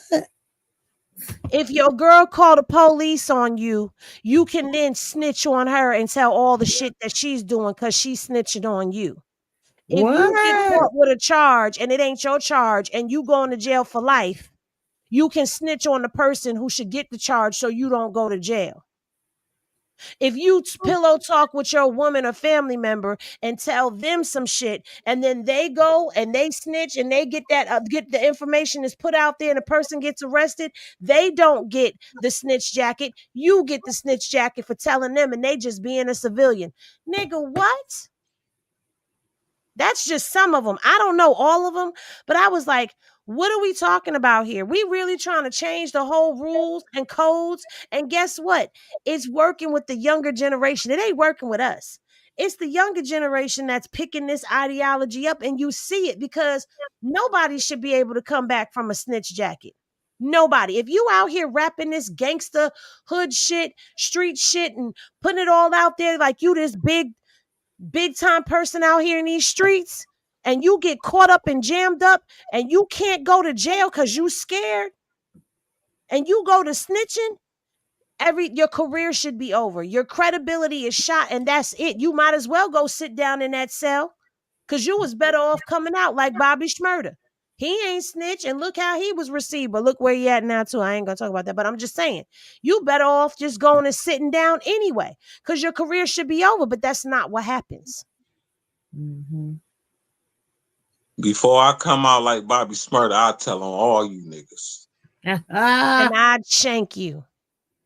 I ain't coming out like Bobby. You hear me? No. Wait a minute. Hold on. What you mean coming out like Bobby? Elaborate. Man, Elaborate, I Boogie. don't know. He be acting flimsy. He be acting a little flimsy. He ain't go in like that. We don't know what Yeah, Bobby he ain't was go in doing. like that. He We wasn't don't like know that what he at was all. doing. You don't know what he was doing behind closed doors, Boogie. Oh yeah, behind closed doors, I don't know, but shit, he came out with that shit in the public this time. Before he went in, that shit wasn't in the public. You said he wasn't like that. You said he got the wrong flick of the wrist. Man, what? I ain't supposed to be laughing with you, Boogie, because you like that dude over there. No, what I'm telling you. I had to tell those motherfuckers before that ever happened. That's never, no. Shut up. David, King David, I get what you're saying, because he said just because they rap street shit don't mean they street. But you putting on that persona. See, it was his persona when he went in. Back in the day, you knew that those people who were rapping about that stuff was really living that stuff. You wasn't allowed to just come out here and be no character. Mhm. Nowadays, anybody could pick up a pen and have they homeboy down the street who's actually living this life tell them stories, and they convert them into raps, and it become their life. Look at what's happening with Jay-Z. You got the whole D Haven thing where D Haven is saying that's my life he talking about. That's not his life. I mean, he was out there, but he wasn't doing half the stuff he said he was doing. Now he was putting him on blast, but he didn't get much traction with it because it's too late. Jay-Z done already blew up. You know what I'm saying? But if that would have came out when he was at the height of his career, we wouldn't have been rocking with him. We moved different back in the day. And while, yes, entertainment is entertainment, there was just certain things that you knew. They was getting into all types of stuff back in the day. Them rappers, they was fighting behind backstage and all types of stuff, fighting in the parking lots. Like you had to, without it being said, you had to prove that you was walking like you was talking back in the day. Because if you got on these albums and you was talking about you was this big gangster and you was robbing people and smacking the shit out They of gonna niggas, see about they it. wanted to see if you was really doing it. Nowadays, they can say they robbing and smacking the shit out of and shooting everybody up. Meanwhile, they went to an Ivy League school. No. Had a parent who was a doctor and a lawyer like the Huxtables. Imagine Theo Huxtable, rest his soul. But imagine Theo Huxtable coming out being a gangster. Back in the day, they do your background. They do a background check on your ass. That They part. go and look. They gonna fish for it. They want to make sure that, oh yeah, he did go to jail and blah blah blah. And they ain't lying. Now, like you say, they're not rappers no more. They characters. The shit is funny. These people, they don't know, like you said, going to Ivy Juice League. was right though. These rappers, they artists. They made up. Most is a persona for sure. You know what I'm saying? He for sure wasn't lying about that shit. So it is like a lot of these motherfuckers is built from the ground up. Yeah. So that's why he probably feel like he ain't He probably wasn't lying about that. That's probably why he sold the whole album. You know what I'm saying? His whole took his Catalog. Yeah, his whole catalog. That's probably why he sold it, because he feel like, nigga, that's really my catalog, nigga. The music, you ain't write the music. You know what I'm saying? I made you who you are. So I don't owe you shit, because this is me. Without me, this couldn't have happened. So that's why he like, nigga, I sold. I'm not gonna give him 5 songs off there. He don't feel like he owe him that. You get what I'm saying? And if he is in the green, it's because that nigga sold his catalog. Yep. And got his money off of that. That damn part. Did Dogface fall asleep? Probably not. I don't know what that nigga did. Then got Juice in the Juice probably in the back, like, damn, right. Where dog at? Let me in. That's what I was just thinking. Like, damn, Juice can't get in.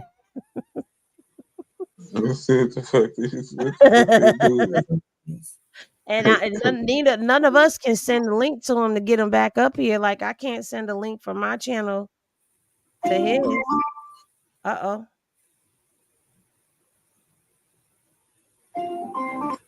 His signal gotta be. He got his phone on do not disturb. It's on D&D. Yeah, Juice talking about he in the back. Yeah, Juice. Sorry, I was about to say that. What y'all talking about? We talking about Man, your what the ass. hell you doing? Now, first of all, I don't like to be talked about. What if you shouldn't have They left? just jumped about this Charleston White shit. So listen, man. Let me tell you something about Charleston White. Charleston White is he. Juice in the back. I mean, Dogface Juice in the back. Charleston White is he's an interviewee.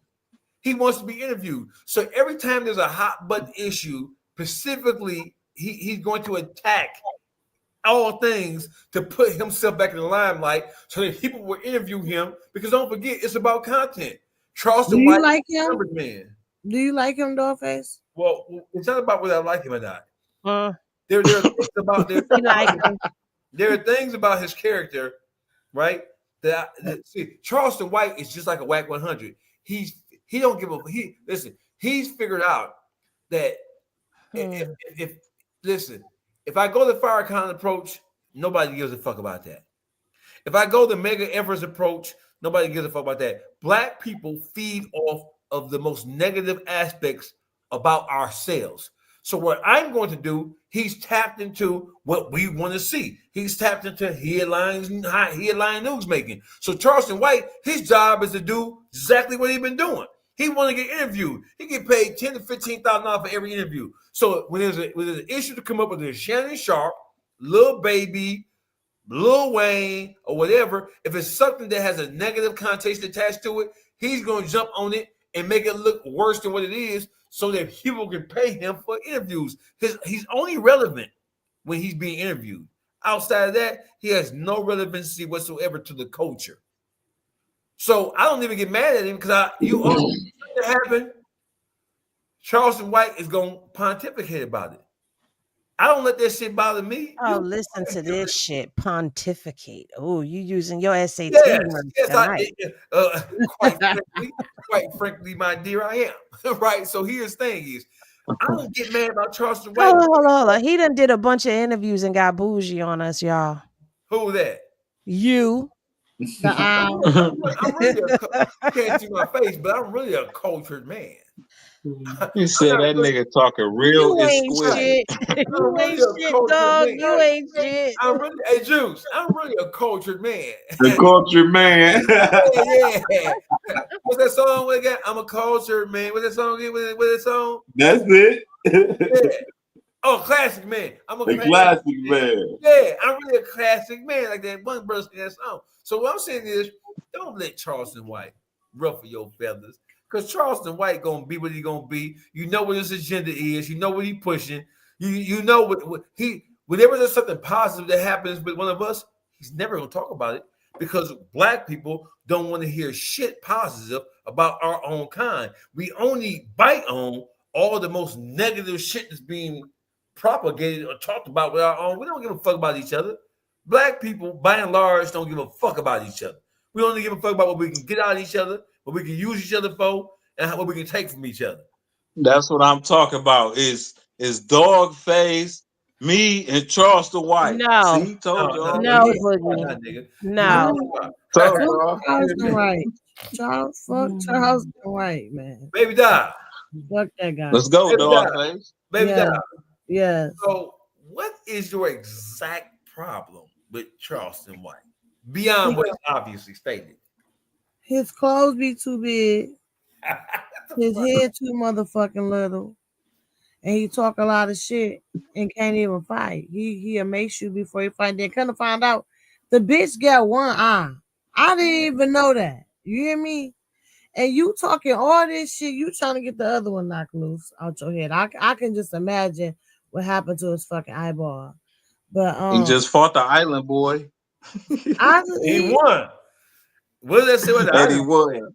He pieced his ass That up. weak ass island boy, but he still did it with one eye. I'm just feeling like you like. Bing. No, you can't feel like that. Mm. You can't feel like that. Yes, you can. Yes, you can. Next week he gonna be in a picture with his ass. I'm gonna. I ain't Dog Face like Charleston White. Yes, you can. I want y'all to see. I want to share. Well, you and Charleston White should fight in the ring. You should try to arrange that. Box Charleston White bitch ass. And listen. If I can't get Al Nuke, Street Lord Wine, these gangster ass Detroit gangsters to get in the ring with me, well, you ain't finna get no ring with me. The pranksters, them niggas ain't no listen, I want to hear y'all opinion. All the mighty black woman Henny and Soul Sister number 1. Baby doll. I want to hear your opinion of this right here, and don't hold back. Tell me what y'all think about this. If I'm walking down the street and I see a black man with a white woman, there's a weakness in him. Ooh, something in him is weak. On the other side, I think when I see a black woman with a white man, despite all the historical context that we know, that sits behind that, I think, oh, she must have got. She's tired. Like she must have got so fed up that she's getting to rest now.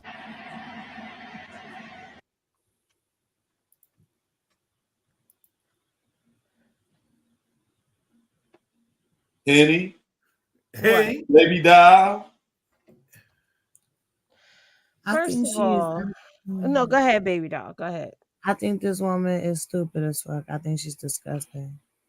When I would never think I don't when I see a black man with a white woman, I don't feel a weakness. I don't see color. One, that's just me. I feel like he found something in her that he couldn't find in a black woman. It is what it is. Um, a black man, I mean a black woman with a man, she's just tired. I can't say that ain't true because I told my husband if this don't work, I'm getting me a white boyfriend. So What? What you say? I said I told my So that husband. mean you tired then? So that mean you going white because you That's what I'm tired? saying. I feel like I'm tired of Hold black on. men. Wait. Hold on. Maybe. Yeah, Wait. Hold I on. fucking Wait. said So it. the race making a difference. I'm fucking saying it. I think Hold on. Maybe y'all didn't hear what she said. Let me play this again for y'all. If I'm walking down the street and I see a black man with a white woman, there's a weakness in him. Ooh, something in him is weak. On the other side, I think when I see a black woman with a white man, despite all the historical context that we know that sits behind that, I think, oh, she must have got she's tired. Like she must have got so fed up that she's getting to rest now.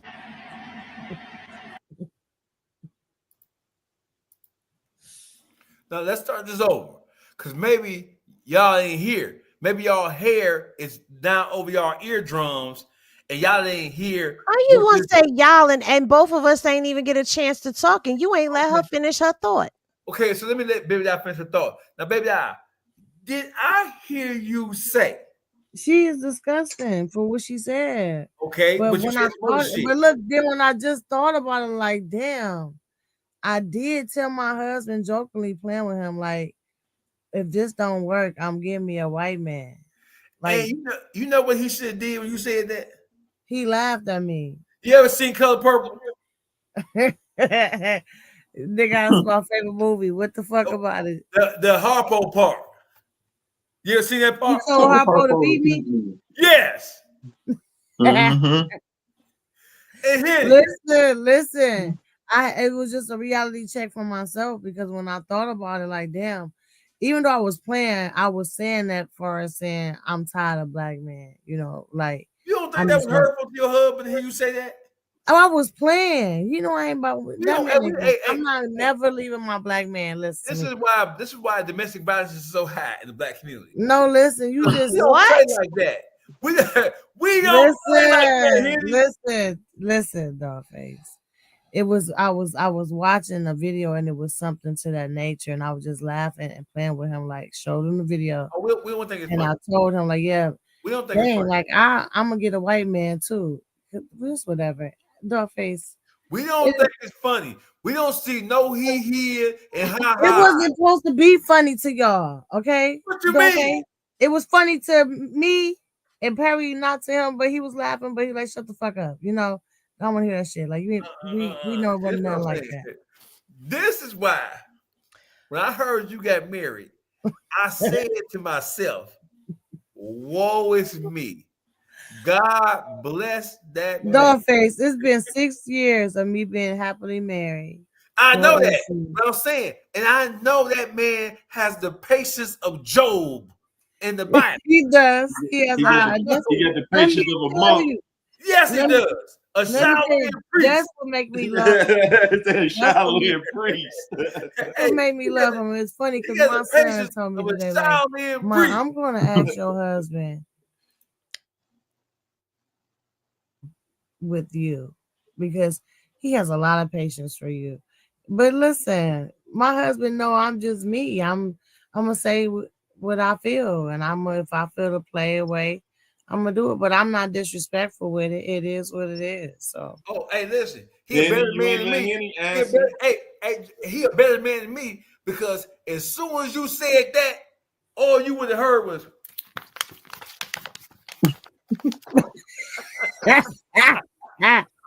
Anybody fucking play with you? Listen, Dogface, he is. Listen, my husband is so unbothered. He's so laid back, and let me tell you about him. His confidence so high, that nigga know I ain't going nowhere. Well, and listen, I need to tell him. I'm gonna send you my flyer. It's called the the O.J. Simpson. What's that lady name with the man? Keep on burning. He don't even know. Huh? He don't even know. What no? But what's her name? She passed away. Ike Turner. I want your husband to come to my. I am putting on an Ike Turner / O.J. Simpson class, and I'm the instructor. And in this class, I'm gonna be teaching black men how to properly and effectively discipline unruly black women. Who is You know unruly? that Ike got his ass whooped in the end, In a right? fucking limo. That was for In the dramatic limo. effect. That wasn't real. It's a self-defense class. Yes. Who the fuck? I'm not. Who the fuck is unruly? Right. Who is unruly, Dollface? Okay, listen.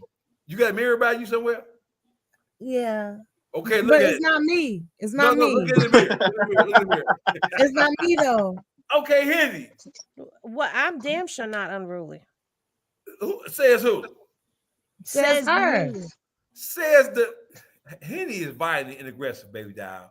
What? She from New York. Why he Dollface? How Hey, was don't pile on me. Hit it, Boogie. But Huh? mind your Or well, business. Just stay out of it, bud. hey, Please. Juice. What up, Uncle though? Juice, my nigga. Come on, Uncle We have Juice. been knowing Henny. You my guy. You How my many guy. times have Henny verbally berated and assaulted us? Us? No, it be you, cause you be starting with me. How many times have Henny verbally accosted us, bro? No, it be you. Don't say us. It be you, cause you be starting. She said you be starting. That's a New York shit. I don't. And then you be trying to jump on Boogie, and then I gotta have Boogie back.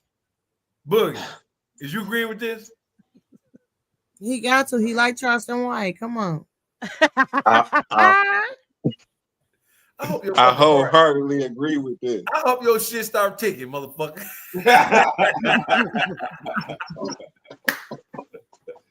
Say skip a beat.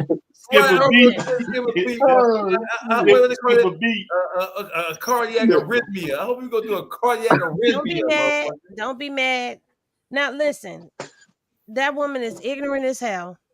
If you think that a man is weak for being with a white woman, and you think, since she used the word weak, if you think that about him, then you should be thinking that about her too. Because 9 times out of 10, if that's the way you sway, it's supposed to sway both ways.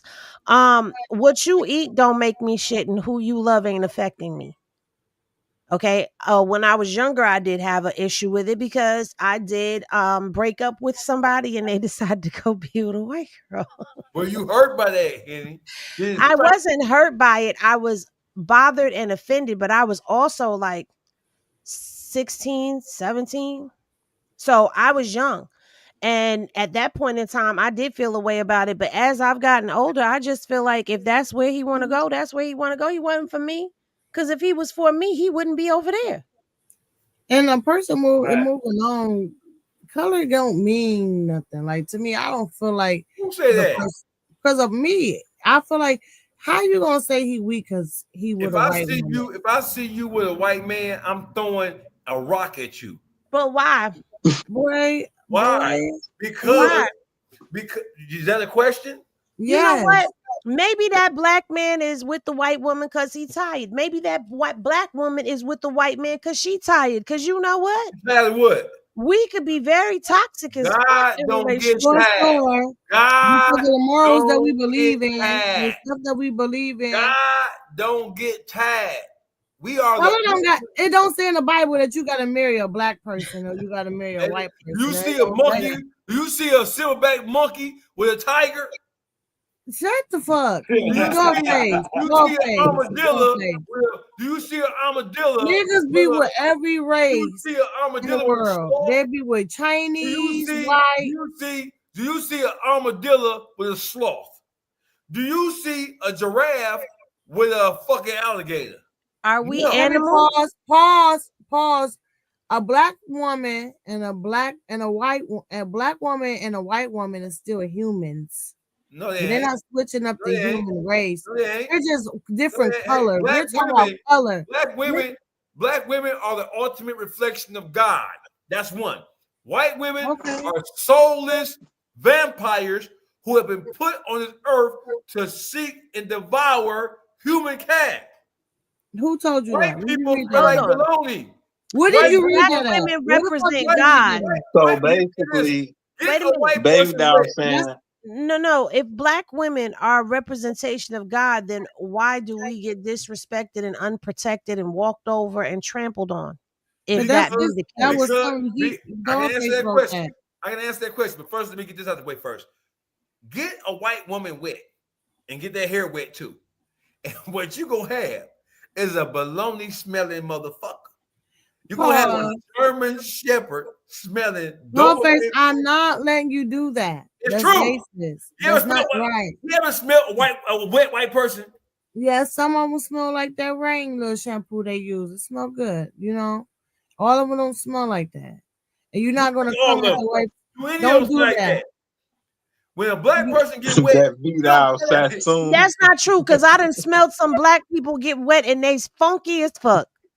That's because they got poor hygiene. That's not See, their natural scent. and that's because white women got poor That ain't hygiene. just They they smell like natural. baloney. That ain't just they natural If a oils. white They woman just here don't get take wet, care of themselves. Right. Like a woman smell. My mama said, you better not bring a white bitch in here, because if you do, you're getting out, and she getting out too. That's what my mama said. My mama from Alabama. That's number one. Now, don't you argue with no Alabama black woman. And you don't, because you know but at the end of the day, that's not true. That's not right, and that's not fair. Well, it's not true. Body. A white woman smelling like bologna and shit, that means she got poor fucking hygiene too. No, it don't. That's the problem. It's not different from her. Black women and white women ain't the same. We're not shaped the same. That's it. No, that's for sure. But they ain't the same at all. Black women is the highest reflection of God's creation. And without black women, nothing else would exist.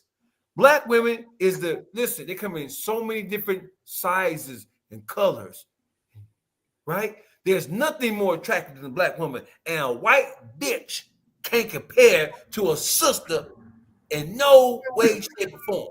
And I know ain't no white woman in here. Ain't no white woman in the chat. We can ask her what they smell like. We about to get scammed. We about to get that. She about to. Henny? Are black women and white women the same? I mean, black women and white women are not the same. Black women and Latino women are not the same. Okay. Black women and Chinese women are not the same. Have you ever smelled a white woman and she smelled a German Shepherd? Yes or no? I'm not fucking talking. I'm not answering that question, because I've also smelled some black folks that did not smell so savory. And it was not hygiene. It was not hygiene. It was what they were eating and all of that was leaking out of their pores. Okay, so is it true?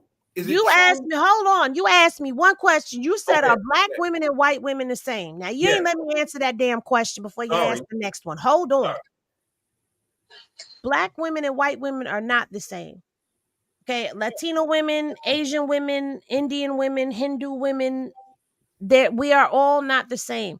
The reason we're not the same, we are the same as far as biological makeup, but we're not the same culturally. We're not the same religiously. I'll go as far as to say ethically. Some people in their cultures, they are brought up to be subservient, to be submissive. Submissive to a fault, even. We are not. We're not going to tolerate, we're not going to put up with certain things that other people will, and vice versa. So no, we're not the same. Next question. Can I go? Go. Come on, Boogie. Okay. So it was I know an Indian, right? And he had owned a strip club, and he didn't fuck hundreds of females. He say the ones that he said, listen, he owned a strip club. He say black women they take care of themselves. They keep themselves up. He say, as good as white women look, he was like, they fucking stink. I was like, damn. He was like, he was like, they the freakiest, but it come with a price. They stink. This is an Indian. This is really gone to a left side for real, because what does that have to do with the original context of the content? Oh, so the original context of the content, was when we said, this woman said that when she sees a black man with a white woman, she sees a man who has weaknesses and basically a guy who's unsure and not in his right mind. But Right. So how did we get to they smell like dogs and they stink? Like, this is offensive. Very much so offensive. Let me explain this to you. I have a diverse subscribers count. And this is offensive. Right. And I'm not offending anyone. Because at the end of the day, I feel like we have evolved as a people to a point where what somebody else does should not bother us. If a person chooses to go love a purple orangutan with red stripes, let them go do what they doing. Okay, as far as I'm concerned, that's one less person I got to worry about. Yeah, they're not for me. Right? They're not for me. What's for you is for you. Like, I'm not no. Let me bring it back into focus. Listen, so listen, the only group of people who believe that their women are not the best women are black men. Black men. Exactly. The reason why black women ask the question, why are we so unprotected by our own men? It's because they feel like that black men don't respect, don't protect, don't admire, and don't hold them and don't put them on a pedestal. So that's a question that when you have a conversation amongst black women, amongst themselves, the question always arises, why are why are black women an endangered species? Why are black women so unprotected, so undernourished, so under this, so under that by black men? So if you have a situation like that, that means that black women feel like that black men don't value them. And as a result, there's animosity that forms in the heart and in the mind of black women. So whenever there's a situation or whenever there's an issue, black women now feel like they can find their soulmate or find the right person in some other culture. Meanwhile, you have Arabs, Chaldeans, Indians, and by and large, most Latinos and Hispanics. They feel like they stick with their own. And it's better. You can listen as a black woman. Did you say an Arabic person, Dover? Did you just say Arabic feel like they stick with Arabs don't listen. We from Detroit. Mm-hmm. That's a goddamn lie. Because them Arabs at that bodega in New York, them Arabs love them some hood shit. All my friends are Lebanese. Arabs will fuck on you. But them Arabs ain't taking you home to their mama and grandma. No, pause. That ain't true. That's true. Pause, dog face. Let me tell you what it is, because you're not speaking. Let me tell you. So only listen. Where you think I'm from? Listen. My best friend is Lebanese. I'm telling you what it is. And? Listen, I'm saying I see how they move. If you're Muslim, you can't. Of course, they're not going to be. All they can do is fuck on you, because they can't bring you home unless you're Muslim too. No matter if you're black or white. Because I'm my best friend, her family married. The men are married to black women. You know what I'm saying? But what it is, the black women have to wrap up in a scarf too, and they have to be Muslim. You have to be Muslim. Like right now, when you get with Lebanese get together, if they're not both Muslim, she can't fuck with them. She can't be with them because she can't marry them. So are you saying that the Lebanese men get black women and then convince them to convert to Islam, and so therefore they are a proper match for them? Is that what you're saying? Some of them do, yeah. But some black women, a lot of black women ain't going for that. Oh, okay, so listen, here's what I'm saying. I'm saying that there are more Arabs and Chaldeans in the metropolitan Detroit area than they are in all other 50 states combined. The largest concentration of Arab and Chaldeans in this country is in the metropolitan Detroit area. I'm saying that I have people who I consider friends who are Arabs, Chaldeans. I have Lebanese friends, but it still doesn't negate the fact that most Arabs and Chaldeans, they believe that their prime mate, that the best woman for them is somebody who's from the same orientation as them. Black men are the only ones in 2025 who don't understand that. And then black women are upset and offended because black men are not stepping up, handling their business, protecting them, protecting their kids, protecting their children. Black women's one of their main gripes. When a black woman see a black with a white woman, a black woman's natural instinct is to be at least concerned about what the fuck happened to him.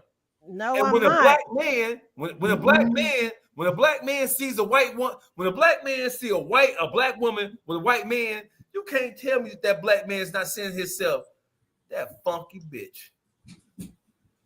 But I don't understand. I don't think that when I see me either. I have one of my good friends, he and his wife, he's black, she's white. Okay. I don't feel no type of way about them being together. And when I see random couples going down the street and they could be Asian and black, white and black, Indian and black, it doesn't bother me. What do you think? You know why?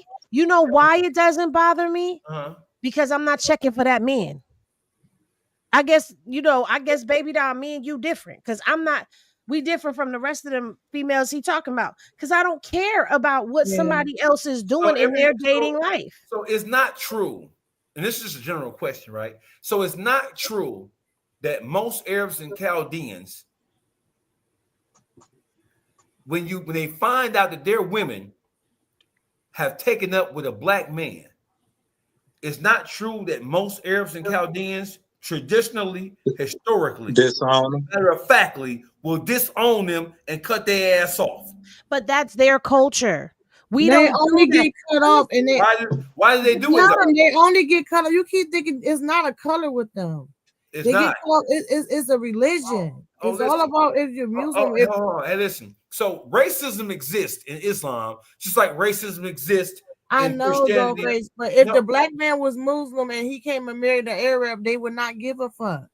They're not going to give a fuck. Listen, let me say this. You can bring up. Wait. No. You can bring up other cultures and how they handle diversity and all of that. All you want to. The thing is, when it comes down to us as a people, Black Americans who are born here. Versus people who are in other countries or other ethnicities, we have no real culture. Like, we don't have the same foundation that other cultures have. Our culture has no structure because our culture has no structure. So when they have hierarchies, they still believe in tribalism, where they believe in the family unit being a family unit, and you don't move out the house until you're married. And when you get married, you go and you move in with him and his parents. And sometimes your parents come along. They believe in all of that. We are divided as a people, as a culture. It is a fact. And we find reasons to be divided as a people, be it man and woman, light and dark, whatever, straight hair versus curly hair, whatever it is. We find reasons to be divided. So we don't have that same structure where, as a culture, it's frowned upon for you to go outside of us. We don't have that. Well, so let me just tell you this, right? So in all, I guess, I don't want to say nationalities because it's deeper than that. So in all racial segments on this earth, it is always the darker skin versus the lighter skin. Always, whether you're Latino, Hispanic, there are light skinned and dark skinned Arabs, and the lighter skinned Arabs don't look at the dark skinned Arabs as if they're their equals. They look at them as they are subpar. They look at them as if they're not worthy. In the black community, right? In the black community, traditionally, the lighter complexion you are, the closer to white you are, and the more appealing you are in some segments of society. So what I'm saying is that, and now we off the beaten path, but since we're here, let's just talk about it. You have Arab and Chaldean men and families and structures, right? Who, if they see their women with a black man, it's a problem for them. And they will kick them out of the family and disown them and rip their inheritance from them. If they see, there's no way they're going to let that woman go out and take anything they've built and give it to a nigga. It's not everybody, of course, but by and large, that's generally true. Well, let me explain this to Spirit Wonder in the comment section. We don't have a historical culture here in America. We don't. We don't know our history as a people the same way the Germans know their history as a people, the same way the Irish know their history as a people, the same way the French know their history as a people. So no, what we have adapted is the culture that is here, but we do not have our indigenous culture. You know why? Because while a small percentage of people were shipped over here as indentured servants who ended up being slaves, those of us who have family that was here as Indians who were snatched up into slavery, our culture, our roots, our heritage was taken from us. So we are a people that is lost. So we don't have that structural foundation that other people have, and that's what I was trying to make the point of. Do we have something? We do, but we can't go all the way back and say this is what our great this has been in our blood for all these generations, because we don't know all of our generation. We don't know where we came from. Some of us are saying that they came from Africa and you came from right here. I got you. So listen, so you have Lebanese people who are born in America.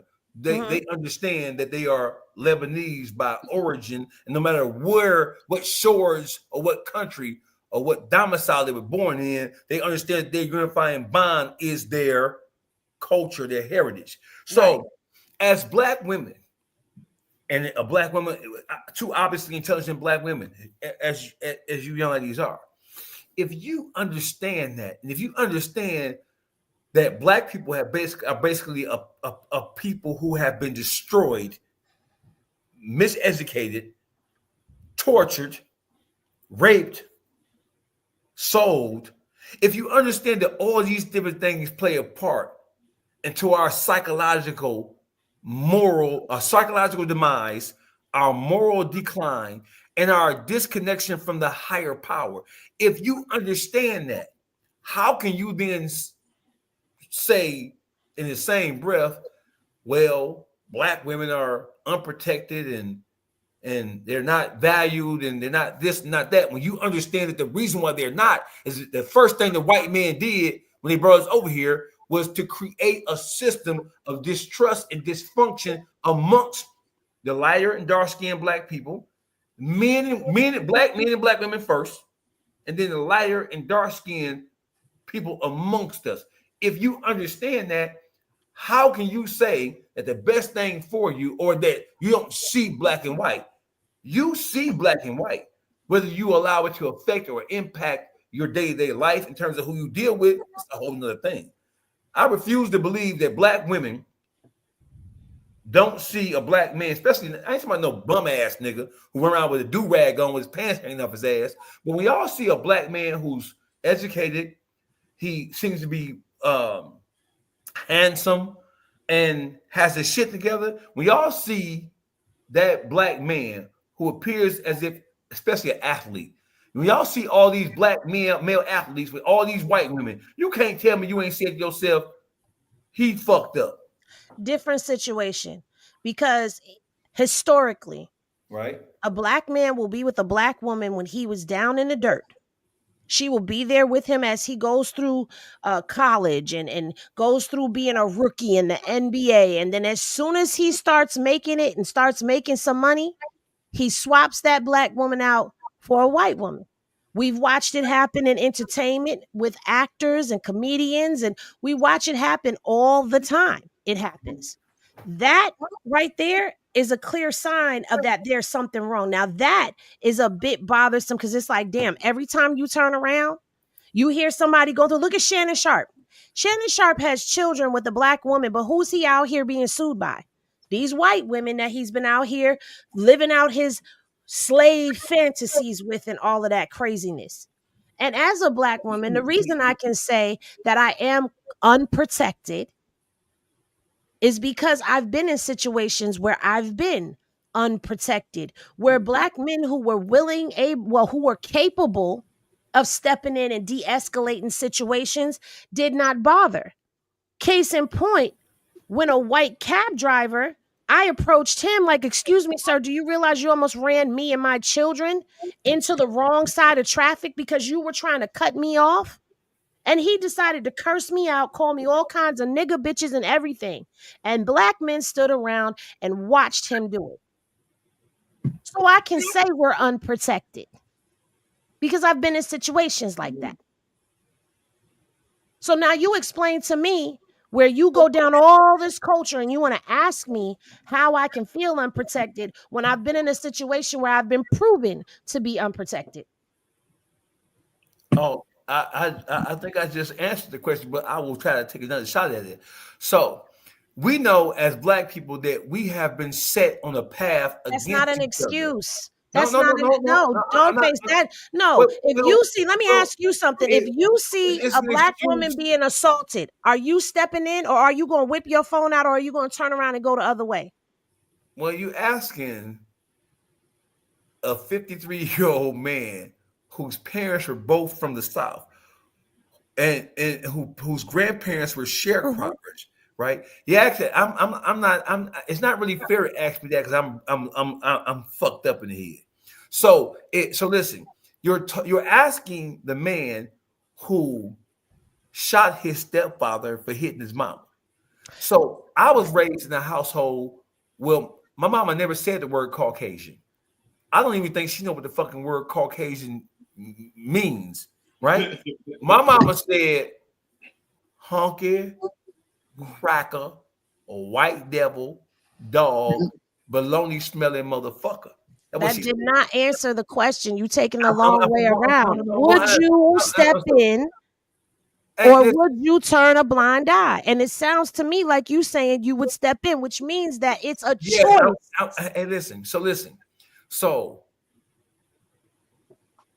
that is it is both hurtful and it is really shameful that black women have to even ask a question like that of their natural born mates. It is actually hurtful in a real way that black women have to even weigh whether or not they believe that their men or their natural mates would step in to defend them against people who we know and understand historically are our enemies. So to answer your question, if I see a white man get loud with a black woman and get disrespectful, I'm going to step in. I have stepped in and corrected it. I was just at Home Depot in Georgia when you had a white worker of Home Depot acting like they couldn't understand what a Chinese husband and wife were saying and was like dismissive. And it was obvious that he was being deaf and acting like he didn't understand or couldn't make out what it was they were saying. They were buying they wanted to know, did they buy 40-1 or 50-1, or did they put regular gas in their 2-stroke fucking weed whacker? And I understood it. I ain't fucking Chinese. He wasn't trying to understand it. So I stepped in with that and said, hey, don't worry about it. I got him. And he was like, huh? I said, don't worry about it. I got him. Because you acting like you can't make out what it is they saying because they speak broken English. So I got him. Just go about your business. So there's no way in the world I can sit back and watch. And that's just the way some people might have a different perspective on that. But there's no way in the world that I would ever sit back and watch somebody from a different race disrespect a black woman and not say anything about it. See, it leaves a clog in my throat. The nature. But I already knew that was the answer. I already knew you, Boogie Juice. Y'all not gonna stand back and watch nothing happen. But it shouldn't even just be when it's another culture. I remember back in the day, you hear the neighbor getting her ass whooped by her husband. People intervened. People were concerned. So now here's the thing. Wait. Hold on. Because when we talk about things that were taught to us, was it really taught to us? Because at one point in time, we were a community type of people as well. But as the years have gone on and generations have come, we have come so far apart and separated from that community type of people to every man for themselves. And I'm going to mind my business. Now, I do understand that there have been people that have gotten themselves caught up and jammed up and stuff, jumping in and stepping in. I understand that there have been people that have jumped in to do the right thing and they end up getting the short end of the stick. I understand all of that. But at the end of the day, as a people, that is to make the choice to not get involved. And thank you for answering that, because it proves the point. It's a choice. So they're choosing not to protect us. And it's a majority that's not doing it. Which makes me feel like this. If the majority, and y'all know the majority of men will say, I'm not getting involved. I'm not protecting no woman. Black women don't protect us. We had toxic mothers and this, that, and the third. We know that that's the tone. How could you then be mad if a woman or a man is stepping out to go someplace else where they feel safe, where they feel protected, where they feel all the things that they're not getting? Why? The answer to that question is this. Listen, see, I ain't gonna lie. So you kind of being disingenuous, and I'm gonna tell you why. Because, hold on, because like to the point where I'm gonna tell you the truth. If a white man is having a problem with a black woman, I probably know that's not her man, so I'm gonna step in. You get what I'm saying? And this white motherfucker ain't finna have his way, not with this black woman. That's my honest. If it was a black man, I probably would mind my business because your ass gonna be right back with him. You get what I'm saying? Most women go back to men that be hitting on them or whatever the fuck going on. People get to jumping in that and got to wake up the next day to her. She right back with him. You might have gotten into a fight with him, got your ass whooped. You might do come up dead, or he come up dead over his bitch that was coming back to him. Wait, Boogie. I just want to. You know what I'm saying? So, I'm sorry. I want to just come in because it's like kind of one-ended. I feel like black women don't protect black men either. I feel that way. I feel like it's not just black men don't protect black women. Black women don't protect black men either. But a lot of black women move real off emotion and think that this man is supposed to jump in on her BS. I done seen a lot of women start shit with another man and just expect for their man to jump in on for their BS because they're their woman. That's not protecting your black man. Like, well, my husband, I'm not the same me because it's things that I can get into and that shit'll fall back on my husband. So I try to move in a different way where I'm protecting my man because I don't want him in no bullshit. You know what I'm saying? And a lot of black women take, oh, he's the man to the head and feel like he's supposed to just raw dog on everything. When they jump in nigga faces because they nigga big and they know I can get my nigga come out and beat your ass. Now he in jail or somebody that shot this nigga in the face. You know what I'm saying? That's not protecting your man. At the end of the day, I feel like black men don't protect black women and black women don't protect their black men. We don't protect nobody. You know what I'm saying? We're not protecting each other. It's not a one-way street here. It's not just black women not being protected. Black men are not either. Black men are not being protected by black women at all. You know what? So well, I'm not one of those women that jumps in and does all of that. So I'm just saying I'm not one of those women that jumps in and does all of that because I have a lot of women that she's talking about that do purposefully put themselves in situations and expect their man to jump in. That's not what I'm talking about because that right there to me, I agree.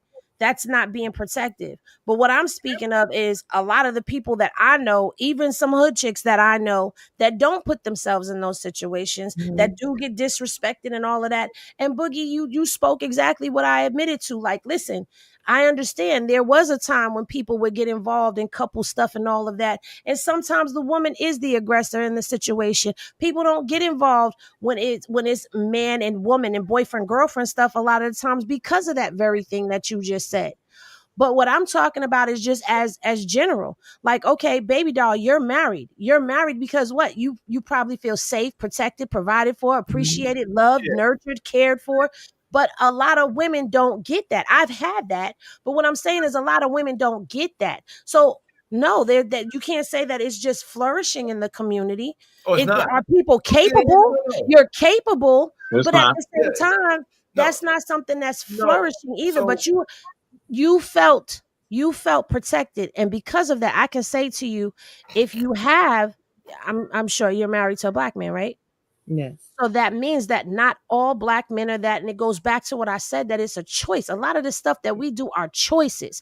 And my thing is, if a woman is not protecting her man, then you cannot possibly love that man, because why would you ever want to put him in danger? If I love you, I don't want to see nothing happen to you. I don't want you to be in danger. I don't want nobody trying to take you out. I don't want to be the cause of any drama in your life. Now, are we going to have drama? Yes, because I'm dramatic. I am the drama sometimes. But it's not going to be detrimental to you. So, I mean, what we're talking about is not for every situation. It's just a generalized one. There's no monotheistic situation when it comes to the black male and female interpersonal relationship. However, what I'm saying, there's certain things that are just true amongst people, amongst cultures, amongst ethnicities, amongst nationalities. When I see a black woman with a white man, I have a problem with it. When I see a black man with a white woman, I have a problem with it, because I'm thinking, what the fuck? You know what I'm saying? And although I know that love in some cases can be blind, I don't really think it's ever blind. Not in the society we live in right now. I think that even if when you have interracial couples, I think that a lot of they're tiptoeing around each other so as not to offend each other, especially when you look at our president right now. There's no way in the world a black woman can be in a relationship with a white man or vice versa, and they both agree on the current state of the political system in this country and think that shit is right. No way. I think there are more arguments between interracial couples right now than I can agree with that. This is days of Reconstructionism. What I can say that I agree with you is when you do go in, no matter what the race, it doesn't even just have to be white.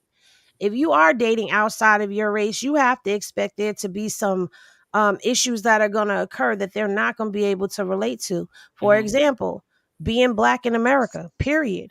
But being a black man in America and being a black woman in America, we go through our things that are different, but we all have the same. Black men actually have it a little more rougher when it comes down to dealing with society, dealing with the police, dealing with adversity. Y'all do have it rough. So going home to somebody who can't even relate to the experience that you're having, just being a person of color, they're not going to understand it. So they can't relate, and they're going to try to comfort you and try to offer you some form of help, but they can't. How can someone possibly explain to you how to feel or soothe you when you've been discriminated against, when you've been racially profiled, when you've gotten pulled over by the police, wrongfully pulled out of your car and damn near arrested? How can you talk to me about that when that's not something that you experience in your everyday life or have experienced at all? That goes to my question. Now, at the end of the night, the most important thing in the world is who you lay next to. And just politically, when it comes to voting, just that end alone is fucking huge. So you said a whole lot there, right? There's a lot. I'm sorry, Boogie, but you said a whole lot there when you said about just the best mates. Can white women really understand? Can white people who are in relationships with black people, can they really ever understand or appreciate or sympathize or empathize with the things that not just that we may go through in our day-to-day lives, but the things that affect us and have an impact on us based on what our ancestors and forefathers and foremothers went through? Can white people really understand that? And can they comfort and console you? Do they know what to say and how to soothe your soul? Can they ever really understand what we went through as a people? Because we said a whole lot about how we get to where we are right now. Can white people ever really appreciate that in a real way how we got to be so fucked up towards each other? The only ones gonna relate to it is the ones that they raced and been through some of the similar things. So it is some with different colored skin that can relate to what we've been to as a race of people. Or the economic structure.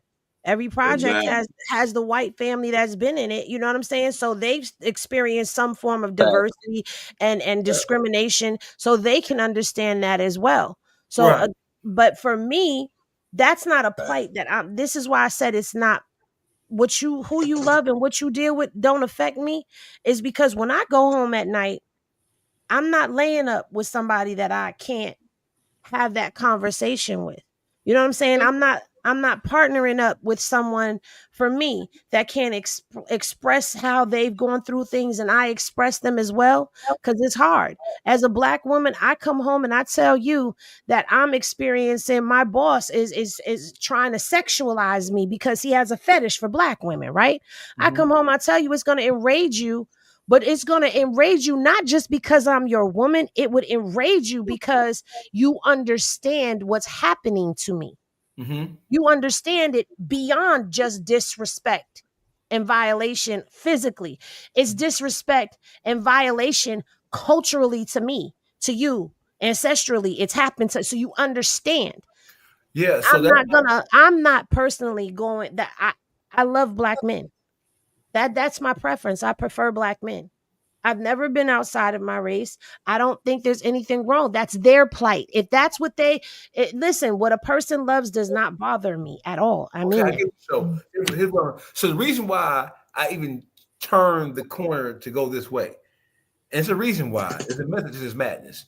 Right now, there's a humongous problem in the society we live in now. For the first time ever, I believe last year, Latinos and Hispanics, they now make up a greater percentage of this country than black people do. For the first time ever, it's flipped. So we're no longer the top minority, right? We have situations now where you have Latinos and Hispanics who have adapted or who've adapted to or who aspire to be more like white people.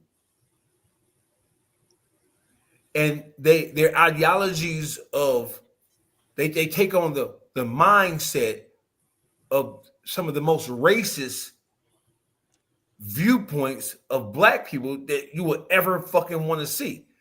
You have a lot of Latinos and Hispanics who buy into white people's theories about black people being lazy, being selfless, being thieves, being non-conformative to American society, not taking advantage of the different things that America has to offer, and they look at us just like that.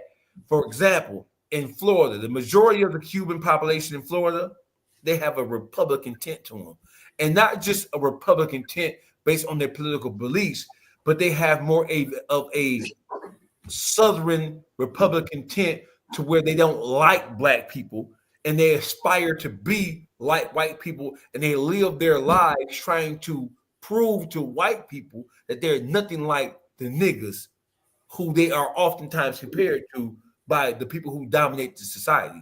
In California, especially in Southern California, we have situations where there's a large influx of Mexicans, Latinos, and South and Central Americans who come to this country and they come to this country with preconceived notions that has been beamed across the world to them by people who control the media.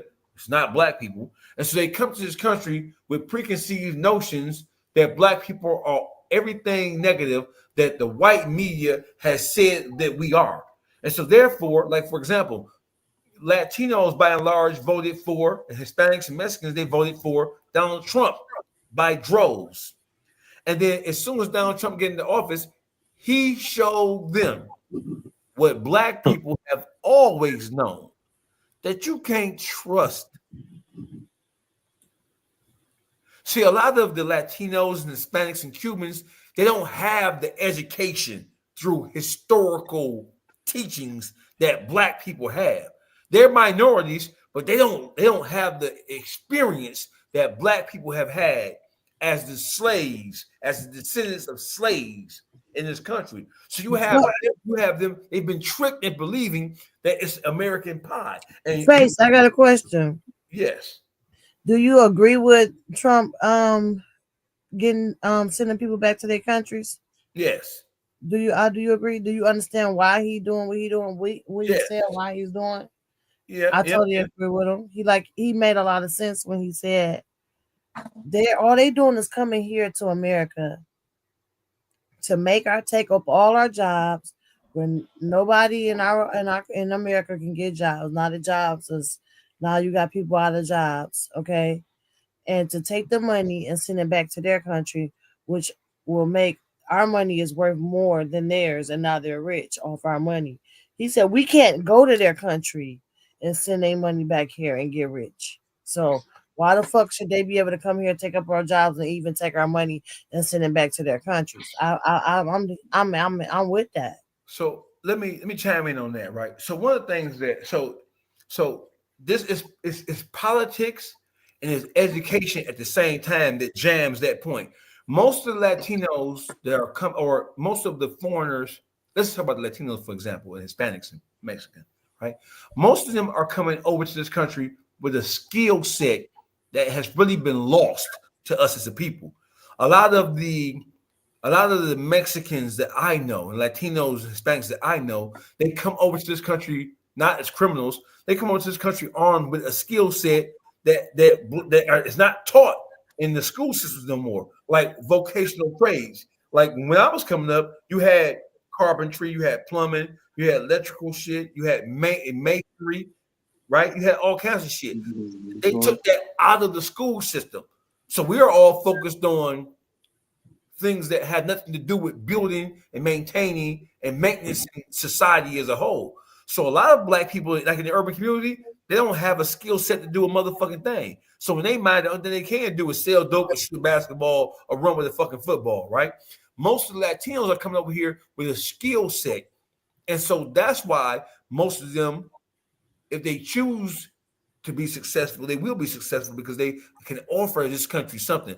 I don't believe that people should be restricted from coming to this country because of their race or their nationality. If you have something to offer, I believe that, because that's how all the rest of these, you had white people, you had Irish, Italians, and other traditionally white or Caucasian people come over here. They couldn't do a motherfucking thing, right?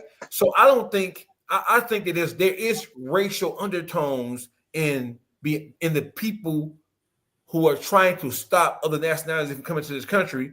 And I believe that a lot of Trump's policies being motivated by people behind him who have nefarious intentions and who really hate everybody other than Caucasian white people, Anglo-Saxon white people. So it's a fine line. And I think it is you have to take in consideration the overall politic of a person who's making a decision like that. Donald Trump is a racist motherfucker. He's always been a racist motherfucker. He's been sued by millions of tens of thousands of black people in New York when the empire that his father had, the housing, was discriminating against black people and redlining black people. So do I think there's some racial undertones to it? Yeah, I think it is. But just because there is, or there may be racial undertones to it, I think that's about who comes to the country, and it's more about the policies and the benefits that people who are not citizens get that the citizens of the United States of America, specifically black people, can't get. Like, for example, I travel a lot. I drive a lot. Last year, I think 2 years ago, I was driving up from Texas, and when I got to around the St. Louis area, or I was near St. Louis, right, the Ozark Mountain area, right, I came to a rest stop, and I didn't even think about it because I was tired. I got to use the bathroom. I walked into a rest stop, and there was a crowd of people standing around the entryway. Now, most Americans who travel the freeway, we don't fucking congregate in front of the doors of fucking rest stops. We know to get the fuck to the side. You hear me? So I thought about it, like, I had to weed through this shit, right? So when I came out, same thing, I got to weed through this shit. So I noticed that all I heard was Spanish. I looked up and I had heard, because that's when the Super Bowl had happened, and I had heard that the Biden administration were allowing illegal immigrants into this country by the tens of thousands and was busting them in via San Diego and then dispersing them to sanctuary cities like Philadelphia, Chicago, Detroit, right? And so I looked. As I was leaving the thing, it was 2 buses. They were all white. They had Virginia license plates on them, blacked out windows. It was not a Greyhound. There wasn't no people mover ass bus. These were Virginia license plate buses. I still had a video right now on my phone. And so I looked at CNN that weekend, and it was scandals that were coming out. And I have a friend who works for the Department of Human Services, right, in Detroit, right, who gave me memos that came from the White House where it detailed, and I can send to you. I think I did send to you, Henny, where I sent all the stuff about all of the stuff that the immigrants were getting, the benefits they were getting. Mm-hmm. So now I understand why the Indians, when they moved to this country, not Native American Indians, but the Indians from India, why they live in the house. There's 7, 8, 9, 10 of them in the house, right? I understand they're getting maximum cash benefits. When you have black people who are born and raised in this country, who are American citizens, you might get some food stamps, but you ain't getting no cash benefits, right? You have housing vouchers, clothing vouchers. They were giving them housing loans. They didn't even have a credit score at all. And they were giving these immigrants more benefits, and the immigrants were enjoying benefits that people who are American born didn't even enjoy. They were giving them $1,800 a month in cash benefits. Every person. So if you have 7 to 8 Indians in one house, all of them getting cash benefits, $1,800. And they were getting maximum food stamp benefits, all 8 people in the house. And they were giving them closing vouchers from Walmart. They were giving them vouchers for Home Depot. I have the memo right now where it spells out the policy. And in the city of Detroit, specifically in the Dearborn Heights area, where you see most of in the Southwest Detroit, Dearborn Heights area, they had to create a special task force of FIA workers to deal with the immigrants because the black and white FIA workers were complaining so loudly about how in the world the government was giving all these benefits to immigrants, but at the same time denying black people and white people from getting these same benefits. So they had to remove and put a special task force of people in there to approve and to grant these benefits. And baby, I'll tell you this, and I'm sure you can too, Henny, that you had Arabs and Chaldeans and Indians pulling up to the FIA office in Detroit, on the southwest side of Detroit, in Bentleys, Range Rovers, and Benzes. And they came in there with Chanel, Pucci, Gucci, and everything else on. If you black or if you poor white person and you walk into an FIA office and they see a foreign car out there anywhere, your ass getting cut off. Mm-hmm. So there's a lot going on. There's a lot of complexities. There's a lot of things there's a lot of nuances that need to be talked about and can be talked about when it comes to race. And I know it may sound like, well, Dogface said some racist shit, so it's offensive to people. But I'm just of the mind state that we as a people, we have to be more kind-hearted and more understanding with ourselves and with our women, because those of us who know, we know that we have been purposely set against each other. And we're so hard on each other. And we're so unforgiving to each other. Meanwhile, we'll give the benefit of the doubt to people who don't look like us and don't give a fuck about us. So that is like the cornerstone principle of where I was going with that.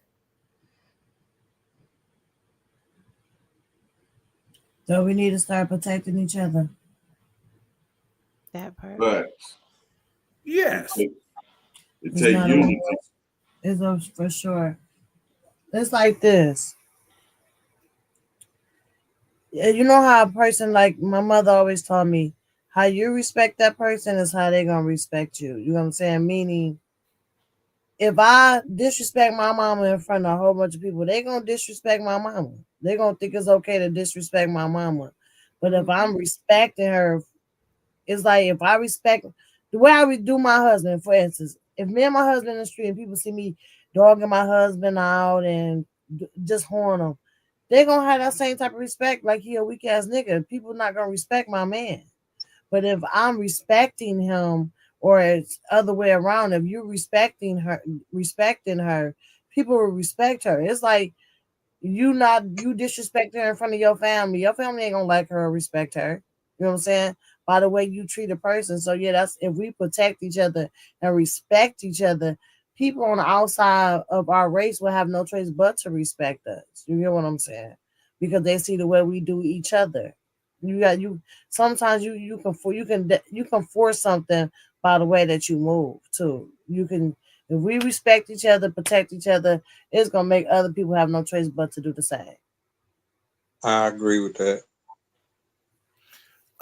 Black people. So listen, I don't live in a black community.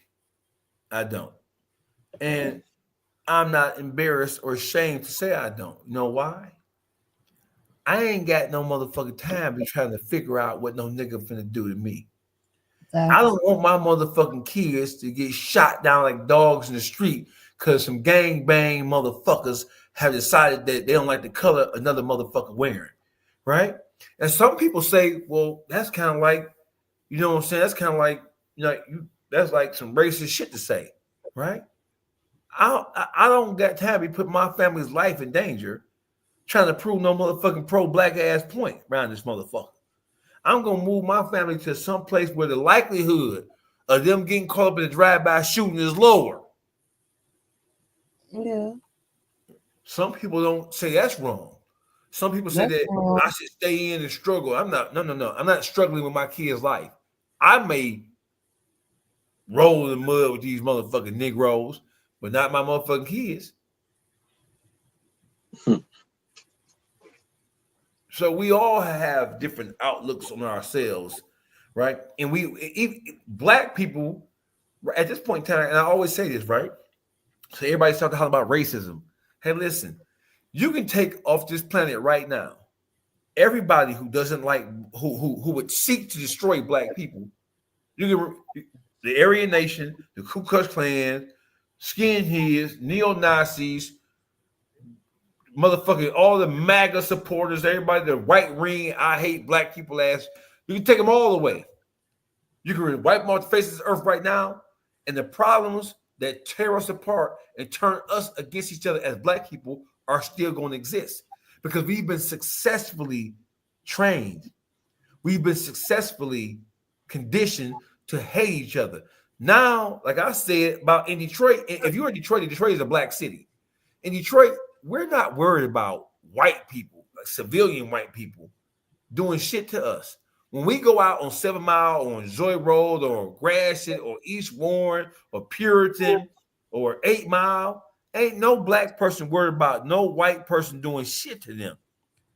When black people go get CPLs and start clutching pistols, when motherfuckers who don't have CPLs keep a gun on them because you know you gotta have one, they ain't worried about no white person doing shit to them. Worry about your own kind doing Worry about our something. own goddamn kind. Or we worry about a cop. And then the brother said we worry about the white cop. Listen, in Detroit, we ain't the worst kind of cop you can run into, and not a white cop. It's a nigga. It's a nigga. Mm-hmm. And I'm sure it's probably the same way in other urban cities, right? The last thing I'm worried about is a Derek Chauvin in Minneapolis, Minnesota.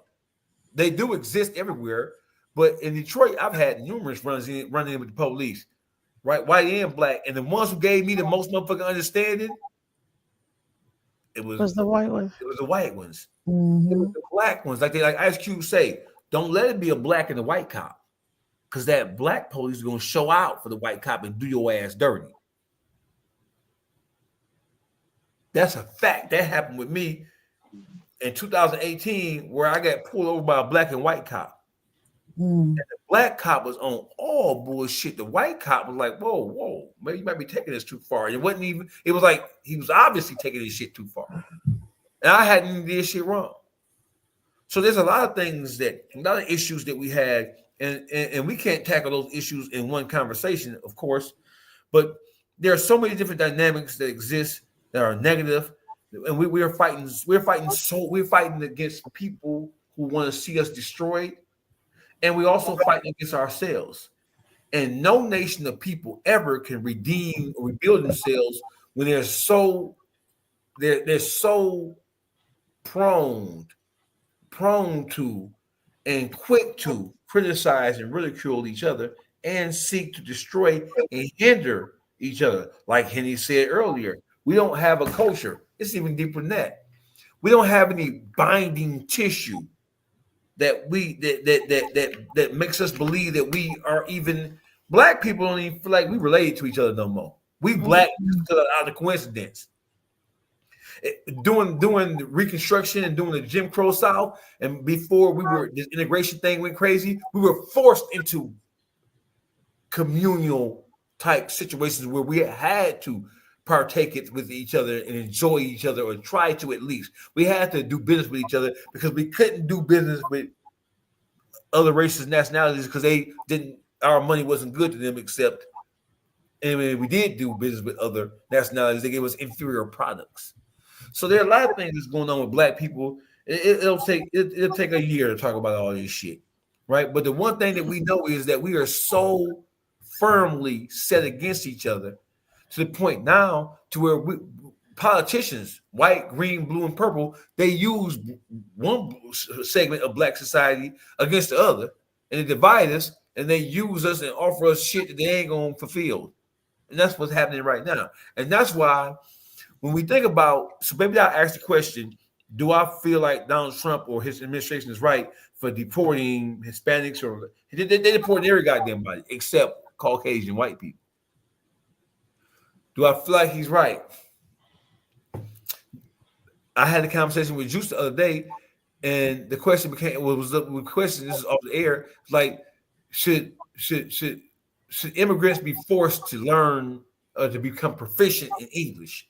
Should they be forced or should they be required to learn English, how to read signs and traffic signs and shit like that? And I said, hell yeah, because I've been in a situation where I've been in LA, I've been in New York, and it's some shit. Motherfuckers, I don't know who gave them a fucking driving license.